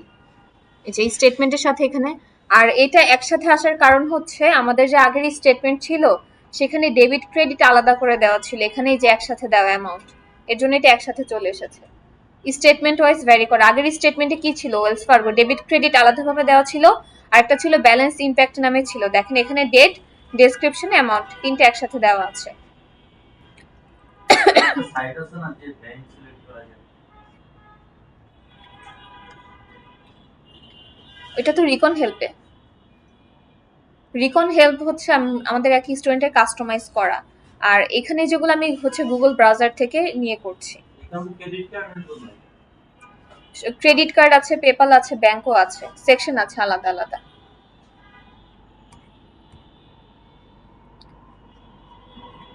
আমি ডেট ফরম্যাটটা, এই যে এখানে ডেট ফরম্যাট, এটাতে আমার প্রবলেম হচ্ছে, আমি কোনোভাবেই চেঞ্জ করতে পারছি না। তখন আমি কি করব, আরো ফ্রি সফটওয়্যার আছে, সেখান থেকে আমি শুধু ডেট ফরম্যাটটা চেঞ্জ করে নিব, যেমন পিডিএফ টু সিএসভি। আচ্ছা, এখান থেকে করি, চুজ ফাইল, ফাইল সিলেক্ট করতে হবে ফার্স্টে আমাকে।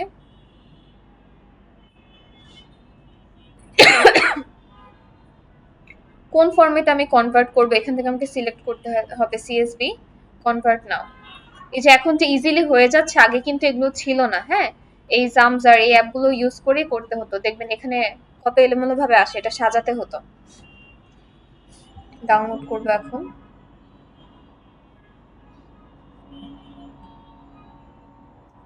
এই যে এরকম যখন হয়, এই যে এইখান থেকে আপনি হচ্ছে ডেটগুলো নিতে পারবেন। এখান থেকে আপনাকে ডেট কপি করে নিতে হবে। এরকম আরো ফ্রি সফটওয়্যার আছে। হ্যাঁ, আমি কোনোটাতে করছি, আমার ডেট বা অ্যামাউন্ট কোনো কিছুতে অনেক সমস্যা দেখা দিচ্ছে, এরকম ফ্রি সফটওয়্যারগুলো ইউজ করে তারপর সেখান থেকে আপনি ডেট নিতে পারবেন।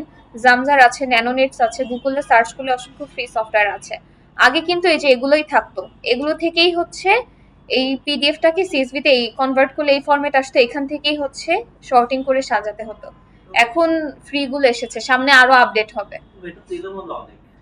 হ্যাঁ, আগে কয়েক মাস আগেও হচ্ছে এইভাবেই করতে হতো, 24-এর শুরুতে এখান থেকেই হচ্ছে সিএসভিটাকে সাজাতে হতো।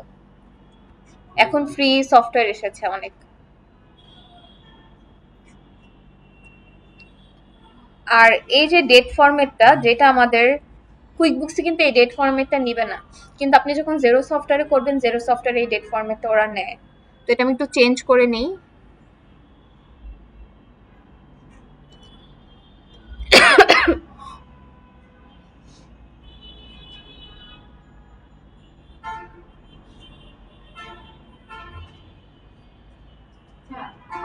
সময় যখন ফেসবুকে অপশন আসবে যে আপনার মার্ক ডেট, ওটা সিলেক্ট করলে এটা নিবে না।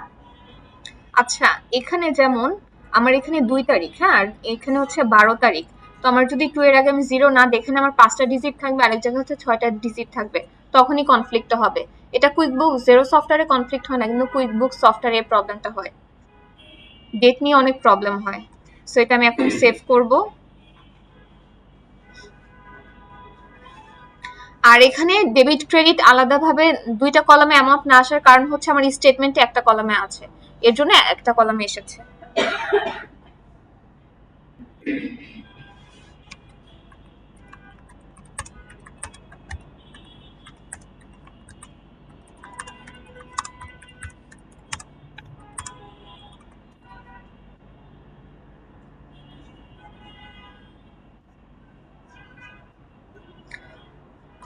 এখন এটা করতে এটা কি রিকনসাইল করে দেখাবো? আচ্ছা তাহলে এই ক্যাটাগরিগুলো একটু সহজ করতে হবে। আচ্ছা, ঠিক আছে, আমি ক্যাটাগরি করে দেখাচ্ছি। তাহলে আমাকে চার্ট অফ অ্যাকাউন্টে গিয়ে নতুন করে অ্যাড করতে হবে। Bank of America. আচ্ছা, এটা এখন একটা এডিট করে দেখাই। অ্যাকাউন্ট হিস্ট্রিতে চলে যাব, যাওয়ার পর ওপেনিং ব্যালেন্স।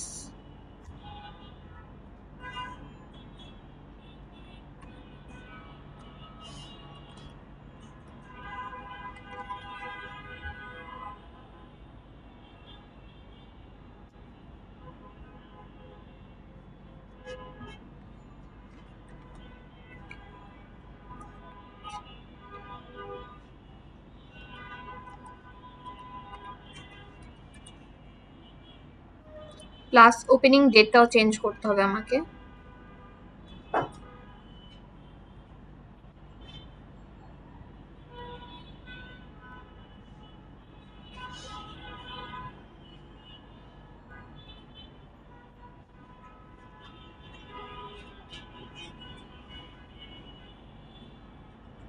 সেটা 2023-এর।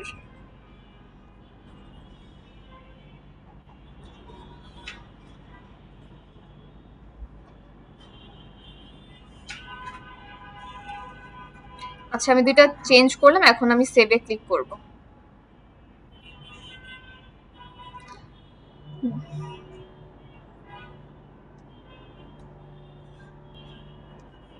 আচ্ছা, সেভ করার পর কিন্তু এটা নিচে চলে আসছে, যে 21 সালের ট্রানজাকশন গুলো উপরে চলে গিয়েছে, এটা নিচে চলে আসছে। এই যে আপনাদের যদি চার্ট অফ অ্যাকাউন্ট চেঞ্জ করতে হয়, যে এখান থেকে চেঞ্জ করতে পারবেন, ব্যাংক রেজিস্টার থেকে চেঞ্জ করতে হবে। আচ্ছা, আমি এটা করে দেন আবার একটা চেঞ্জ করে দেখাবো। আর দেখবেন ওপেনিং ব্যালেন্স যখন আমরা অ্যাড করবো, এটা অটো রিকনসাইল দেখাবে, বাকিগুলো কিন্তু অটো দেখাচ্ছে না। যেগুলো আমার ম্যানুয়ালি এসেছে সেগুলো খালি, আর এটা রিকনসাইল দেখাচ্ছে। ওপেনিং ব্যালেন্স সবসময় অটো রিকনসাইল দেখাবে। এরপর আমি চলে যাব আপলোড ফ্রম ফাইল।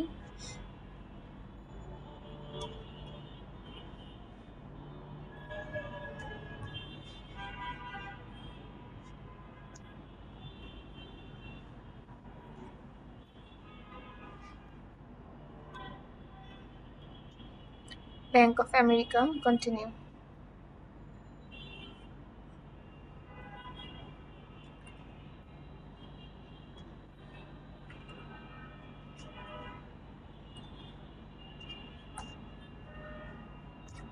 এটা আমার তো আমার রিভার্স করার প্রয়োজন নেই, সবই ঠিক আছে।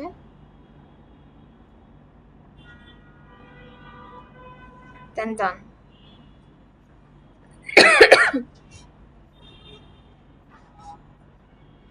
এখন ফার্স্ট আমি একটু মানি আউট এক্সপেন্স গুলো আগে করে নিই।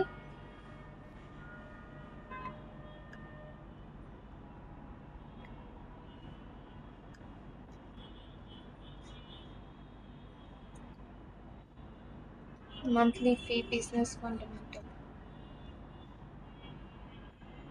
Online banking payment. হ্যাঁ, এটা হচ্ছে অনলাইন ব্যাংকিং পেমেন্ট করেছে, এটা যাবে আমার ব্যাংক চার্জে। এক্সপেন্স,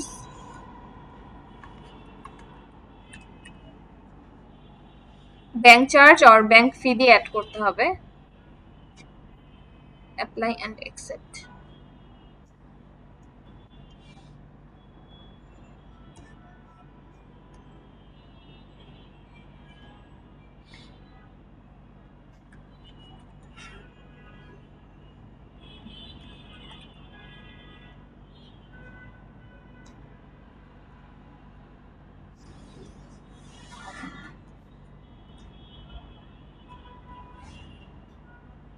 আচ্ছা, এখানে হচ্ছে শিপিং এর জন্য কস্ট হয়েছে। শিপিং এর মাধ্যমে এক জায়গা থেকে হচ্ছে অন্য জায়গায় প্রোডাক্ট পাঠিয়েছে। তো ফার্স্টে একই ক্যাটাগরির যেগুলো আছে আমি সবগুলো কপি করব। এই যে প্রাইভেট শিপ,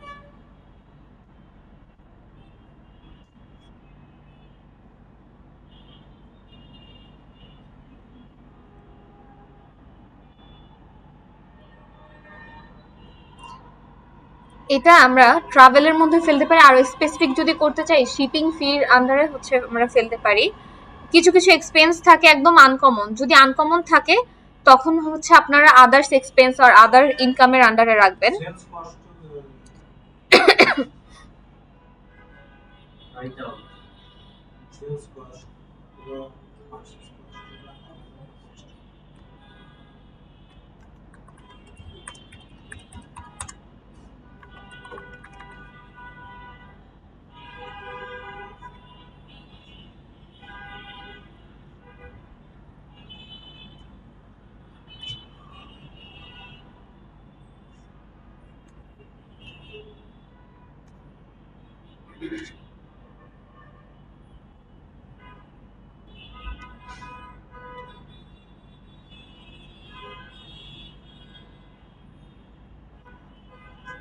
আচ্ছা, এখানে হচ্ছে অ্যাডভার্টাইজিং রান করেছে কোনো অ্যাকাউন্ট থেকে, এর জন্য মান্থলি ফি।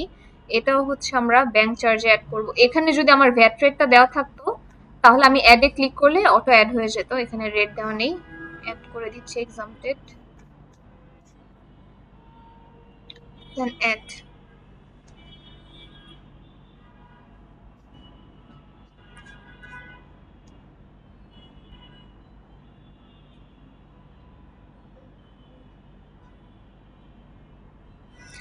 অনেক সময় ব্যাংকের দেখবেন বুথ থেকে আমরা টাকা উত্তোলন করি, বাট অন্য কোনো বুথে গিয়ে যখন আমরা টাকা উত্তোলন করি একটা চার্জ কাটে। হ্যাঁ, তো এখানে এরকম কিছু হয়েছে, টাকা উত্তোলন যখন করছিল তখন কোনো চার্জ কেটেছে। এটা আমরা ব্যাংক চার্জ আর ব্যাংক ফিতে দিতে পারবো। ওটাকে ড্রয়িং দিয়ে দেওয়া যায়, ড্রয়িং আপনি এখানে পার্টনার ড্রয়িং দেওয়া আচ্ছা, এডিট। আচ্ছা, এখানে আমাকে যেটা সাজেস্ট করছে এটা কিন্তু কারেক্ট না হতে পারে। দেখবেন যেগুলো গ্রিন কালার দেওয়া থাকে মোস্ট অফ দা টাইম হচ্ছে সেগুলো কারেক্ট হওয়ার সম্ভাবনা থাকে। পুরো কল করে লেখা আছে এরকম যে পার্টনার উত্তোলন করতে এরকম কিছু নাই। এখানে আমি বলি অন্য বুথ থেকে টাকা উত্তোলন করে, কিছু ফিক্সড বুথ থাকে, অন্য বুথ থেকে যখন টাকা উত্তোলন করে কার্ড দিয়ে তখন হচ্ছে একটা এক্সট্রা চার্জ কাটে। সো এখানে এরকম কিছু হয়েছে।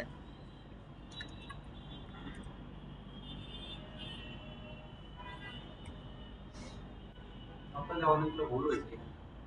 আচ্ছা, এটাতে ভুল হলে সমস্যা নেই, এটা আস্তে আস্তে করতে করতে ঠিক হবে। প্রথমবারে কারোই হচ্ছে ক্যাটাগরি একদম 100% পারফেক্ট হয় না। পোস্টটা তো বুঝতেই পারিনি বিষয়টা। এই যে আমি গুগলে সার্চ করার সাথে সাথেই তো আমি দেখে বুঝলাম এটা কোথায় হবে। এটা হচ্ছে ওরা শিপিং কোম্পানি, শিপিং করে। তো আমাদের যে ক্লায়েন্টের রিকনসিলিয়েশন করছি সে হয়তো শিপিংটা ইউজ করে কোথাও কোনো প্রোডাক্ট পাঠিয়েছে বা এই ধরনের কোনো কিছু। সেলস কস্ট সেলস কস্ট আচ্ছা, এটা আমরা সাবস্ক্রিপশন দিচ্ছি। আচ্ছা, এখানে দেখেন গ্রিন দেওয়া আছে। হ্যাঁ, আপনার কোনো ক্লায়েন্ট আগে ব্যাংক রিকনসিলিয়েশনের কাজ করেছে, আপনাকে পরের মাসের বা পরের বছরের করতে দিল। হ্যাঁ, যখন আপনি সেটা ইম্পোর্ট করবেন দেখবেন সেগুলো যে গ্রিন কালারের শো করছে। গ্রিন কালার যেগুলো থাকে এগুলো হচ্ছে কারেক্ট হওয়ার পসিবিলিটি 80%। হ্যাঁ, এরপরও প্রি পয়েন্ট চেকের জন্য আপনি সার্চ করে এরপরে করবেন। দেখলাম যে আমি আগের মাসে যেটা করছি পরের মাসে যদি ওই একই আসে তখন এটা হেড তো green সেমই হবে, এর জন্য গ্রিনে শো করবে।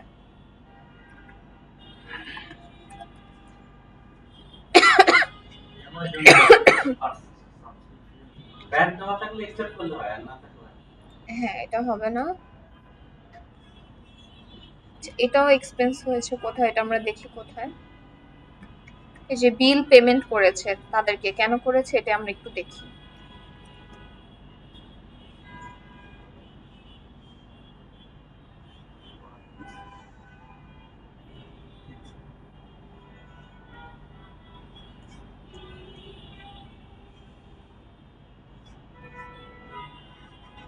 আচ্ছা, এটা আমরা হচ্ছে আদার্স এক্সপেন্সের আন্ডার দিয়ে দিব। হ্যাঁ, একদম ইউনিক আনকমন যেটা হচ্ছে আমরা বুঝি না, আদার্স এক্সপেন্সের আন্ডারে দিয়ে দিব। পরবর্তীতে আমরা ক্লায়েন্টকে জিজ্ঞেস করবো এটা কোথায় হবে, ক্লায়েন্ট বলে দিলে আমরা এটা চেঞ্জ করে নিতে পারবো। কজ আমার যদি এটা না ক্যাটাগরি করে আমি তো রিকনসাইল করতে পারবো না। এটা আমি এখন ক্যাটাগরাইজ করব হচ্ছে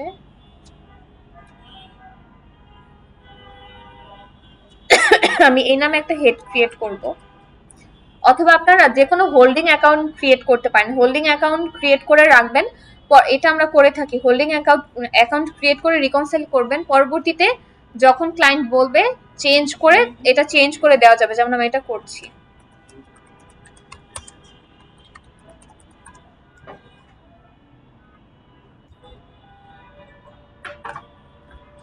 এক্সপেন্স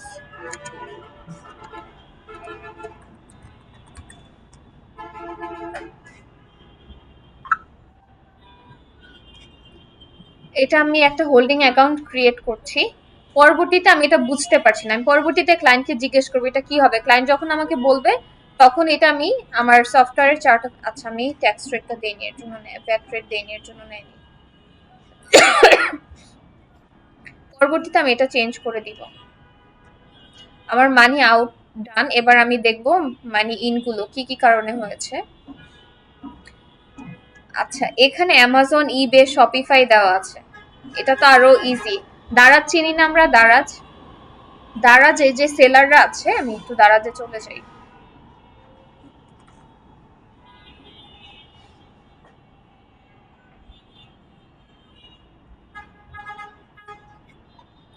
আচ্ছা, এই যে প্রোডাক্টগুলো দেখতে পাচ্ছি এক একজন সেলারের প্রোডাক্ট না, এটা কিন্তু একটা শপের মতো। এটা কি অনলাইন শপ? এখান থেকে আমরা প্রোডাক্ট যদি অর্ডার করি তার মানে ওই শপের থেকে আমি অর্ডার করলাম, এটা হচ্ছে অনলাইনে। এখানে আপনারা দেখেন কি দেওয়া আছে, এখানে শপিফাই দেওয়া আছে, অ্যামাজন দেওয়া আছে, ইবেও থাকতে পারে।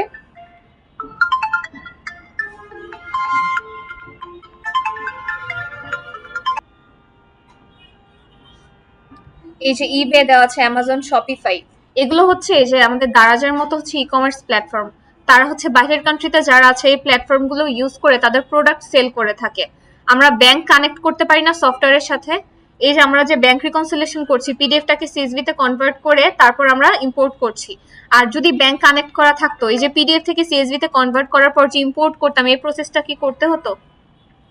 আমার কোন একজন ক্লায়েন্ট, সে হয়তো শপিফাইতে হচ্ছে বিজনেস করছে, এটা হচ্ছে এই যে দারাজের মতো একটা প্ল্যাটফর্ম, সেখানে সে তার প্রোডাক্ট সেল করছে। ইবেতে হতে পারে, অ্যামাজন হতে পারে, ওয়ালমার্ট নাম শুনেছেন?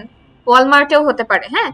তো সেখানে সে বিজনেস করে, বিজনেস করার পর এই যে প্রোডাক্ট গুলো সে সেল করছে, সেল করে সে কিছু টাকা পাচ্ছে। আবার শপিফাই বা ই কমার্স বা দারাজের প্ল্যাটফর্ম যখন ইউজ করে, এটা কিন্তু ওরা একটা চার্জ কাটে, ওরা কিন্তু কিছু অ্যামাউন্ট রেখে দেয়। আমরা যখন দারাজে কোনো প্রোডাক্ট পারচেস করি, আমরা যে অ্যামাউন্টটা দিই টোটালটা কিন্তু সেলার পায় না। যেমন আমি এক অর্গানাইজেশনে কাজ করেছি, সেখানে দারাজে প্রচুর সেল হতো। তো ওরা অনেক ভালো, ছোট অ্যামাউন্টের কমিশন কাটে না, অনেক ভালো অ্যামাউন্টের একটা কমিশন কাটে। তো কিছু অ্যামাউন্ট কিন্তু ওরা রেখে দেয়। এই যে সেল করে টাকা পাচ্ছে, আবার কিছু চার্জ কাটছে, এই যে ট্রানজাকশন গুলো হচ্ছে। এখন সে যদি কুইকবুক সফটওয়্যারে হিসাব রাখে, সে যদি কানেক্ট করে রাখে শপিফাই, অ্যামাজন, এগুলো হচ্ছে ব্যাংকের মতো, এই যে ট্রানজাকশন গুলো প্যানেলে চলে আসবে। আপনাকে ক্যাটাগরি করতে হবে যে কোনটা সেল করে টাকা কালেক্ট করেছে, কোনটা শপিফাইকে ফি দিয়েছে, বা কোনটা কোথায় এক্সপেন্স হয়েছে, এগুলো আপনাকে ক্যাটাগরি করতে হবে। তো এখানেই দেখাচ্ছে যে ক্লায়েন্ট এই প্ল্যাটফর্মগুলো ইউজ করেছে, এটাই এখানে আসছে। এই যে ওয়ালমার্ট, শপিফাই, এটা তো আরো অনেক ইজি। আপনারা এটা জানতেন না, এর জন্য আপনাদের কাছে একটু টাফ মনে হয়েছে। এখন বুঝতে পেরেছেন? সম্পূর্ণ সেলস দাও করে। হ্যাঁ, এটা আমরা সেলস করতে পারি। যে সেলস এই এই ওয়েগুলোতে হচ্ছে সেল করে টাকা রিসিভ করেছে, এবং টাকাটা ব্যাংক অফ আমেরিকাতে গিয়ে হচ্ছে, যেমন আপনার হচ্ছে দারাজে আপনি বিজনেস করেন, হ্যাঁ, এখানে আপনার একটা শপ আছে, এই শপে আপনার অনেকগুলো প্রোডাক্টের ছবি দিয়ে রাখেন, মানুষ অর্ডার করে। অর্ডার করার পর আপনি যে টাকাটা পান, এটা মনে করেন আপনার ইউসিবি ব্যাংকে একটা অ্যাকাউন্ট আছে, ওই অ্যাকাউন্টে চলে যায়। তো অ্যাকাউন্টে যখন টাকাগুলো যাচ্ছে, আপনি কোন টাকাটা জমা রাখছেন? এই যে এই প্ল্যাটফর্মটা ইউজ করে প্রোডাক্ট সেল করে আপনি যে টাকাটা পাচ্ছেন সব অ্যাকাউন্টে চলে যাচ্ছে, তাহলে কিসের টাকা রিসিভ করছেন অ্যাকাউন্টে? সেলসের টাকা। এখানে যেহেতু আমার ক্লায়েন্ট বাইরের দেশের, বাইরে বাংলাদেশে যেমন দারাজ ফেমাস, বাংলাদেশে ই কমার্স প্ল্যাটফর্ম খুবই কম। আর বাইরে তো অনেক প্ল্যাটফর্ম আছে, এগুলো খুবই ফেমাস, এই যে শপিফাই, ইবে, ওয়ালমার্ট। তো এখানে সে তার প্রোডাক্ট সেল করে, সেল করার পর যে টাকাগুলো পায়, সেই টাকাগুলো সে তার ব্যাংক অফ আমেরিকার অ্যাকাউন্টে জমা রাখে। তো এখানে সে সেলসের টাকাগুলোই জমা রাখছে। এই যে এখানে সবগুলো ই কমার্স প্ল্যাটফর্ম।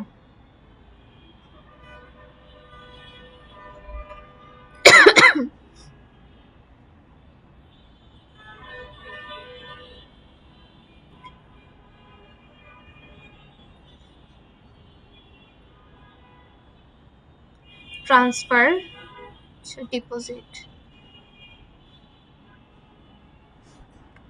এখানে কোনটা সিলেক্ট করতে হবে? ব্যাংক অফ আমেরিকা সিলেক্ট করতে হবে।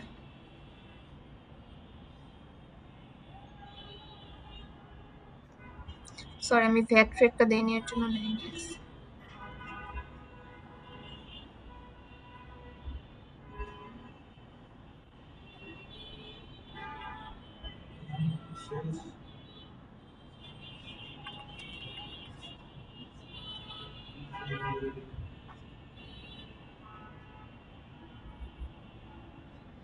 অ্যাকাউন্ট সেলস হবে না? সেলস দিলে মনে হয় ঠিক হতো।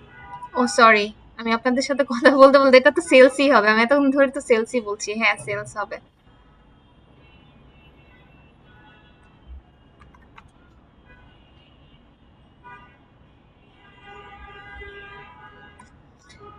এইখানে যা ছিল এ টু জেড প্রত্যেকটা ই কমার্স প্ল্যাটফর্ম, আর এখানে ওই যে সেল করেছে ই কমার্স প্ল্যাটফর্মের প্রোডাক্ট, সেই অ্যামাউন্টটা রিসিভ করেছে। আমরা রুলস ক্রিয়েট করব না, এটা রুলস ক্রিয়েট করলাম না।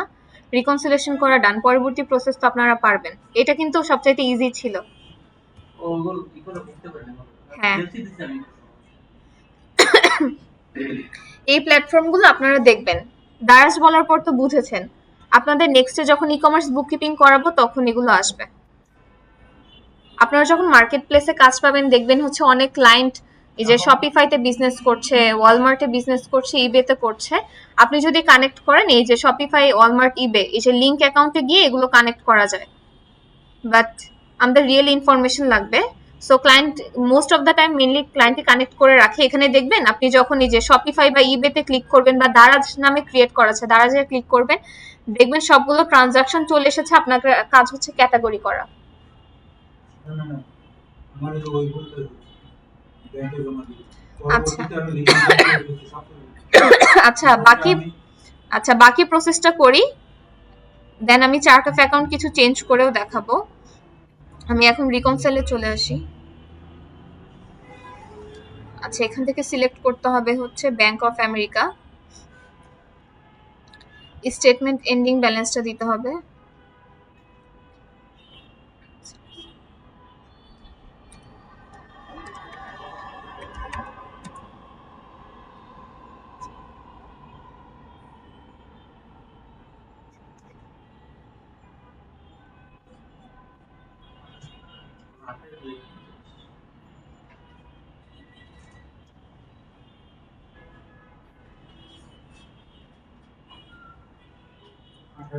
আঠাশ এরকম আছে।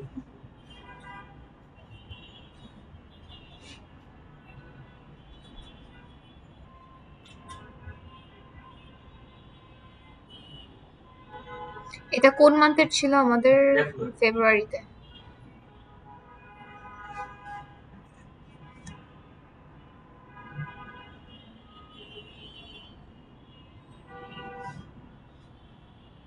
আচ্ছা, ফিনিশ নাওতে দিয়ে দিলাম।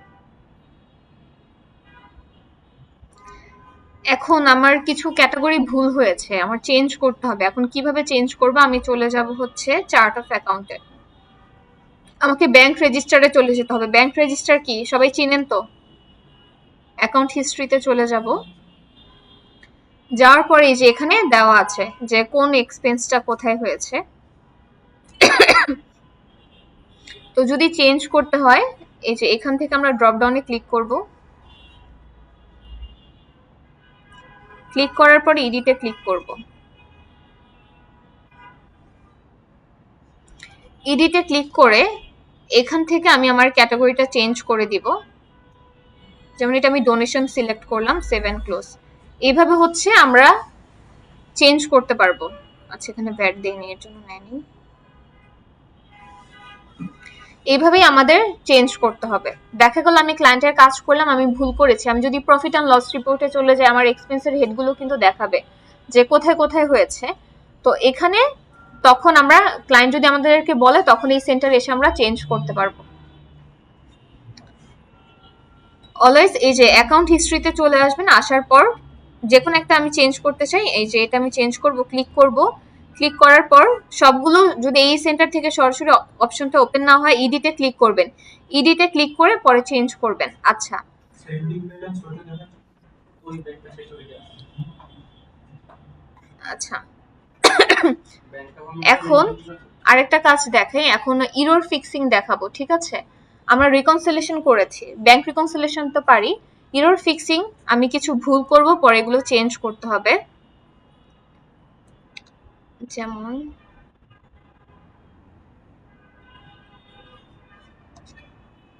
এটা না, আমি অন্য অ্যাকাউন্টের ব্যাংক ট্রানজাকশন।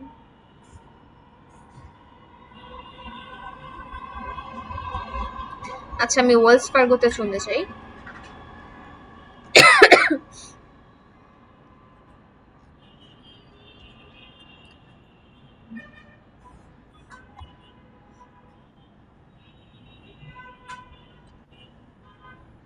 আমি সি করে দিলাম।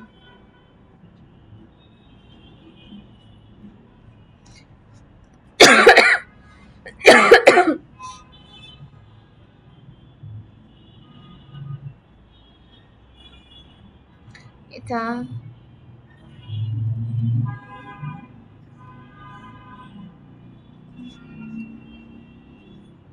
আচ্ছা, একটা সি করেছিলাম ইফ বাই ফোন, এটা আমি একদম ডিলিট করে দিব। হ্যাঁ, ক্লায়েন্ট তো ভুলে ডিলিট করে ফেলতে পারে। আচ্ছা, আমি কিছু ভুল করলাম, আরেকটা করি,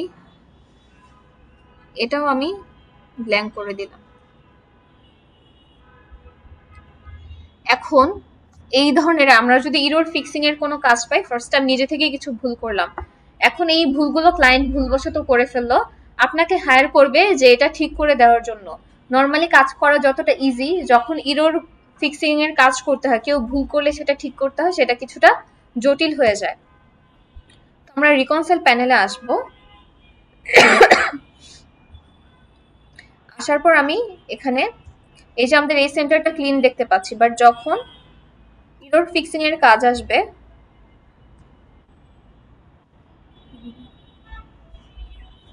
এখানে কি দেওয়া আছে, your account isn't ready to reconcile yet.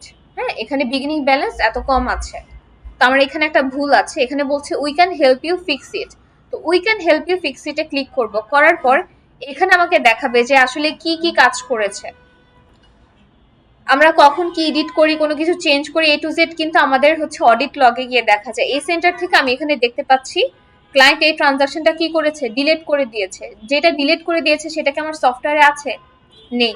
তাহলে আমাকে কি করতে হবে, এটা আমার সফটওয়্যারে আবার অ্যাড করতে হবে। আরেকটা হচ্ছে এখানেও চেঞ্জ করেছে, তো এইটা ফার্স্টেরটা আমি ভিউ করব।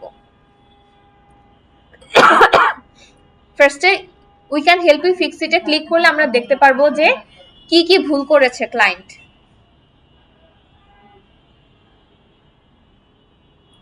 তো ব্যাংক রিকনসিলিয়েশনের যেমন কাজ পাওয়া যায়, ইরর ফিক্সিং এর কাজও কিন্তু ভালোই পাওয়া যায়। এখানে আসলাম, এই যে আমার অডিট হিস্ট্রিতে দেখাচ্ছে আমার টাইপ ছিল এটা এক্সপেন্স, কারেন্সি জিবিপি ছিল, অ্যামাউন্ট দেওয়া আছে, ডেট দেওয়া আছে, এখানে ডিটেলসটা দেওয়া আছে। এই ট্রানজাকশনটা আমার ডিলিট হয়ে গিয়েছে, এটা আমার সফটওয়্যারে এখন আর অবশিষ্ট নেই। আমার প্রথম কাজ হচ্ছে এটা আমাকে সফটওয়্যারে অ্যাড করতে হবে।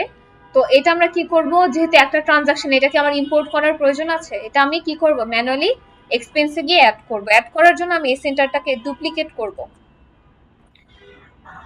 আচ্ছা, আপনাদের ইরর ফিক্সিং এর অ্যাসাইনমেন্ট থাকবে, আমি যে যে ভুলগুলো করে ঠিক করলাম, আপনারা হচ্ছে ব্যাংক অফ আমেরিকার এই মান্থে গিয়ে এই ভুলগুলো করে ঠিক করবেন। চাইলে আরো বেশি ভুল করে ঠিক করতে পারেন, শেখা হবে। এখন আমি এক্সপেন্সে চলে যাব। তো এটা সবসময় মনে রাখতে হবে, যখনই আমরা দেখব ডিলিট, তার মানে এটা আর সফটওয়্যারে নেই, ক্লায়েন্ট ডিলিট করেছে, আমাদেরকে এটা অ্যাড করে নিতে হবে। এখানে পে দেওয়া ছিল ইফ বাই ফোন, আমি এটা সিলেক্ট করব। অ্যাকাউন্ট কি হবে, ওয়েলস ফার্গো, এই যে 15555 এই অ্যাকাউন্ট হবে, এই অ্যাকাউন্টে রিকনসিলিয়েশন করছি। পেমেন্ট ডেটটা আমরা এখান থেকে দেখে নিব।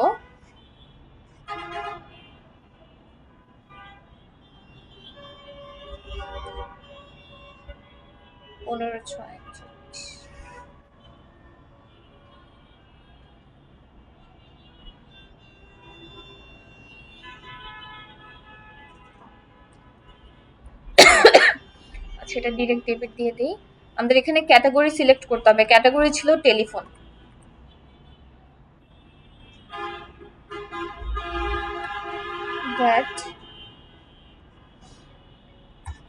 এখানে ডেসক্রিপশনটা দিতে হলে এই যে এখান থেকে আমরা এটা কপি করব।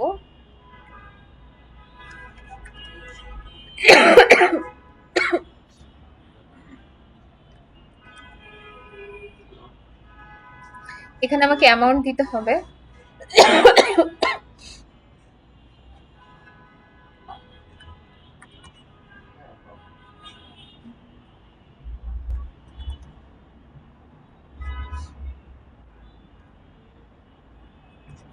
আমার সব ইনফরমেশন দেওয়া আছে, সেবার আমি সেভ এন্ড ক্লোজ করে দিব।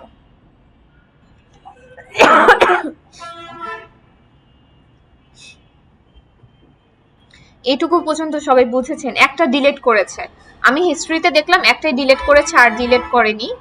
এটা আরেক জায়গা থেকে দেখতে পারি আমরা, গিয়ার আইকনে ক্লিক করব। ক্লিক করার পর টুলস এর আন্ডারে আমরা অডিট লগে চলে যাব। একটা তো we can help you fix ইটে ভিউ করে আমরা দেখেছি, আর একটা অডিট লগে চলে যাব। অডিট লগে গিয়ে ইউজার সিলেক্ট করতে পারবো। যাদেরকে অ্যাকাউন্টেন্ট ভার্সন দিয়েছি তাদের ইউজার দেখাচ্ছে। অল ইউজার সিলেক্ট করলাম, করার পর আমার কোন মান্থের আমি এখানে কাস্টমাইজ করতে পারবো, দিস মান্থ রাখতে পারবো, বা কাস্টমাইজ করে কোন ডেট থেকে কোন ডেট রাখতে চাচ্ছি সেটা সিলেক্ট করতে পারবো।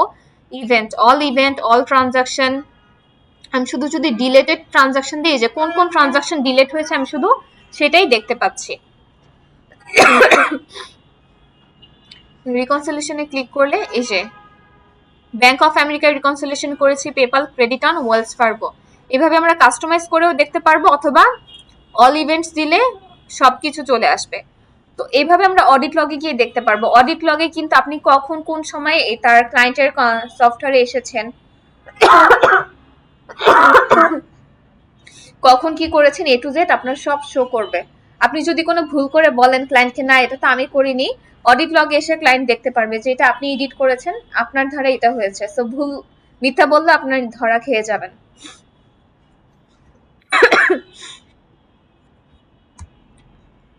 এই পর্যন্ত কি বুঝেছেন সবাই? আচ্ছা, আর বাকি দুইটা কি করেছে, ক্লায়েন্ট ডিলিট করেনি। আমি হচ্ছে ট্রানজাকশন চলে যাই।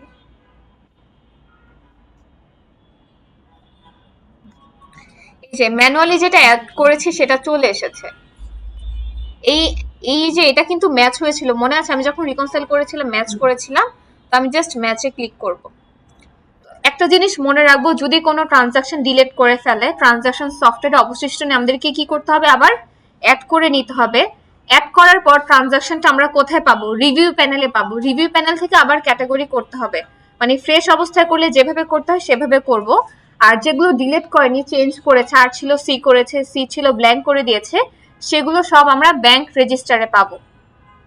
তো আমি চলে যাব কি, পেপ্যালের ব্যাংক রেজিস্টারে যাব নাকি ওয়েলস ফার্গো? অবশ্যই আমি ওয়েলস ফার্গোর ব্যাংক রেজিস্টারে যাব, যেহেতু ওয়েলস ফার্গো ব্যাংকের ইরর ফিক্সিং এর কাজ করছি। আমি অ্যাকাউন্ট হিস্ট্রিতে চলে যাব। যাওয়ার পর এখান থেকে দেখব যে ক্লায়েন্ট কি কি করেছে। আচ্ছা, এটা ব্ল্যাঙ্ক করে দিয়েছে, এটা আমি ম্যানুয়ালি চেঞ্জ করব। রিকনসাইল করে দিলাম আমি এখান থেকে। এটাও ব্ল্যাঙ্ক করেছে, আমাকে এটা রিকনসাইল করে দিতে হবে।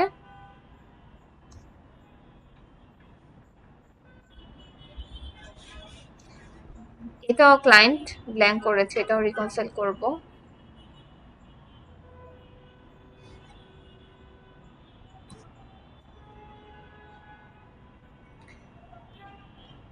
আচ্ছা, এখান থেকে আরেকটা কাজ করতে পারি, ফিল্টার করে নিব, তাহলে আরেকটু ইজি হবে। আমার এই ব্যাংক রেজিস্টারে 1 বছরের ট্রানজাকশনও তো থাকতে পারে, হ্যাঁ, যেটা রিকনসাইল করেনি, জাস্ট ম্যানুয়ালি অ্যাড করেছে। আমি যদি সেইটাকেও আর করে দিই তখন আবার কি হবে, এন্ডিং ব্যালেন্সের সাথে ম্যাচ হবে না।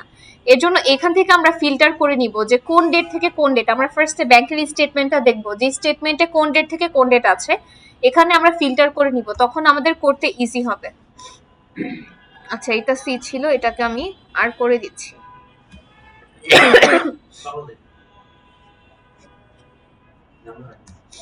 এখন আমি চলে যাব হচ্ছে, জি বলেন। আচ্ছা ঠিক আছে, আপনি তো আসলেনও লেট করে। আচ্ছা ঠিক আছে।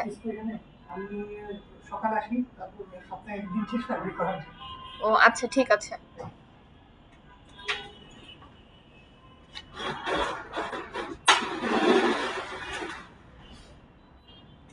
এখন কিন্তু ঠিক হয়ে গিয়েছে। এখন এই প্যানেলটা কি ঠিক হয়েছে না?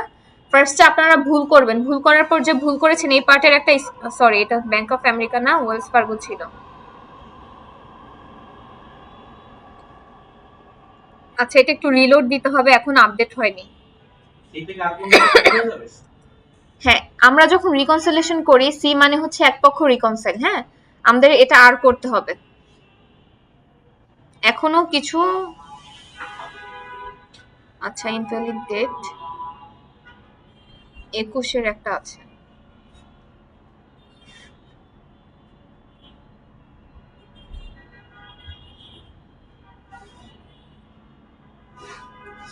আচ্ছা, আরেকটাকে আমাদের আর করতে হবে, নট রিকনসাইল, রিকনসাইলড নট ডিপোজিটেড। 27, 12, 21।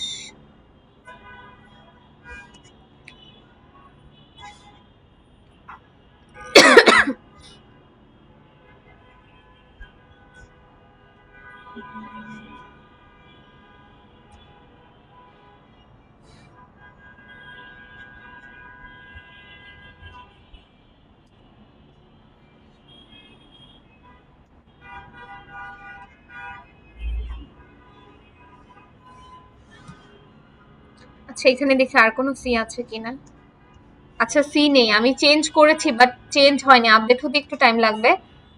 আপনারা একটু টাইম দিবেন, এটা আপডেট হতে, পরে দেখবেন হচ্ছে সেন্টারটা ক্লিয়ার হয়ে যাবে। তো ফার্স্টে হচ্ছে ভুল করবেন, ভুল করার পর ওই পার্টটার একটা স্ক্রিনশট নেবেন এবং আপনি যে কারেক্ট করেছেন কারেক্ট করার পর একটা স্ক্রিনশট নেবেন। ওই পার্টটা যদি ক্লায়েন্ট ঠিক না করে সে কিন্তু পরবর্তী মাসে রিকনসিলেশন করতে পারবে না, লক হয়ে যাবে। এই যে এই সেন্টার থেকে আমি দেখে বুঝতে পারছি যে সব ঠিক আছে, হ্যাঁ, বাট আপডেট হয়নি, একটু টাইম নিচ্ছে। রেড ফিগার কোথায়? না এটা রেড ফিগার থাকলে সমস্যা নেই। সি মানে এক পক্ষ, আর মানে দুই পক্ষ। আচ্ছা আমরা যখন, আমি বলি যখন এই কলমটা খালি আছে, কোনো কিছুই নেই, সি নেই আর নেই, ব্ল্যাঙ্ক, আমি যে এক্সপেন্সে গিয়ে আমরা অ্যাড করি, বিলে গিয়ে অ্যাড করি, ইনভয়েসে গিয়ে অ্যাড করি, যদি ব্ল্যাঙ্ক থাকে এর মানে হচ্ছে এটা ম্যানুয়ালি অ্যাড করা হয়েছে। ক্লিয়ার? যদি সি থাকে এর মানে হচ্ছে এক পক্ষ রিকনসাইল। আমরা যখন পিডিএফ কে সিএসভি তে কনভার্ট করে ইম্পোর্ট করে নিয়ে আসি, অথবা ক্লায়েন্টের যখন ব্যাংক কানেক্ট করা থাকে ট্রানজাকশন গুলো সরাসরি চলে আসে, যখনই ইম্পোর্ট করা হবে তখন সেটা সি লেখা থাকবে, আর যখনই আমরা ম্যানুয়ালি কোনো কাজ করব তখন ব্ল্যাঙ্ক থাকবে। তো সি মানে হচ্ছে এক পক্ষ রিকনসাইল, তো আমাদের উভয় পক্ষ রিকনসিলেশন করতে হবে। ব্যাংক রিকনসিলেশন বা ব্যাংক সমন্বয় বিবরণীকে আমার যে রেজিস্টার আছে এবং আমার যে ব্যাংক, দুইটাকে ম্যাচ করতে হবে। তো উভয় পক্ষ ম্যাচ করতে হবে। যখনই আমি উভয় পক্ষ ম্যাচ করব, রিকনসিলেশন করব, তখন এই স্ট্যাটাসটা চেঞ্জ হয়ে আর হয়ে যাবে। আপনারা যখন ইম্পোর্ট করে নিয়ে আসবেন, আসার পর যখন এই সেন্টারে আসবেন দেখবেন সবগুলো সি, যখন রিকনসাইল করে এই সেন্টারে আসবেন দেখবেন আর। আরেকটা জিনিস হচ্ছে নিজে নিজেই রিকনসাইল হয়ে যাবে। চার্ট অফ অ্যাকাউন্টে যখন আপনি ওপেনিং ব্যালেন্স অ্যাড করবেন তখন সেটা নিজে নিজেই রিকনসাইল হয়ে যাবে, আপনাকে ম্যানুয়ালি করতে হবে না। কারণ কি, ব্যাংকের যেটা এন্ডিং ব্যালেন্স ছিল সেটাই কিন্তু পরের মাসে বিগিনিং ব্যালেন্স, সো এটা অটোমেটিক রিকনসাইল হবে, আর বাকিগুলো সবগুলো আপনার অ্যাক্টিভিটির উপর ভিত্তি করে চেঞ্জ হবে।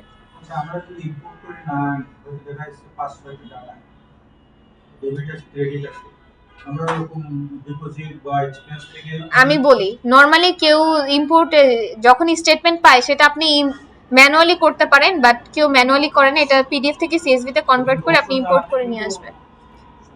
হ্যাঁ ম্যানুয়ালি করতে পারবেন, যেমন আপনি একটা ইম্পোর্ট করতে পারেন না, বা একটা ট্রানজাকশন আপনি ইম্পোর্ট করেননি, হ্যাঁ, তখন সেটা আপনি ম্যানুয়ালি অ্যাড করে এই সেন্টার থেকে রিকনসাইল করে দিবেন, সেটাও করা যাবে। একটা ট্রানজাকশন যেমন আপনার মিস হয়েছে, আপনি ম্যানুয়ালি অ্যাড করবেন, ম্যানুয়ালি অ্যাড করার পর ক্যাটাগরি যখন করছেন সেই সেন্টারে চলে আসবে, সেখান থেকে আপনি ক্যাটাগরি করে দিবেন। আর কোনো কোশ্চেন?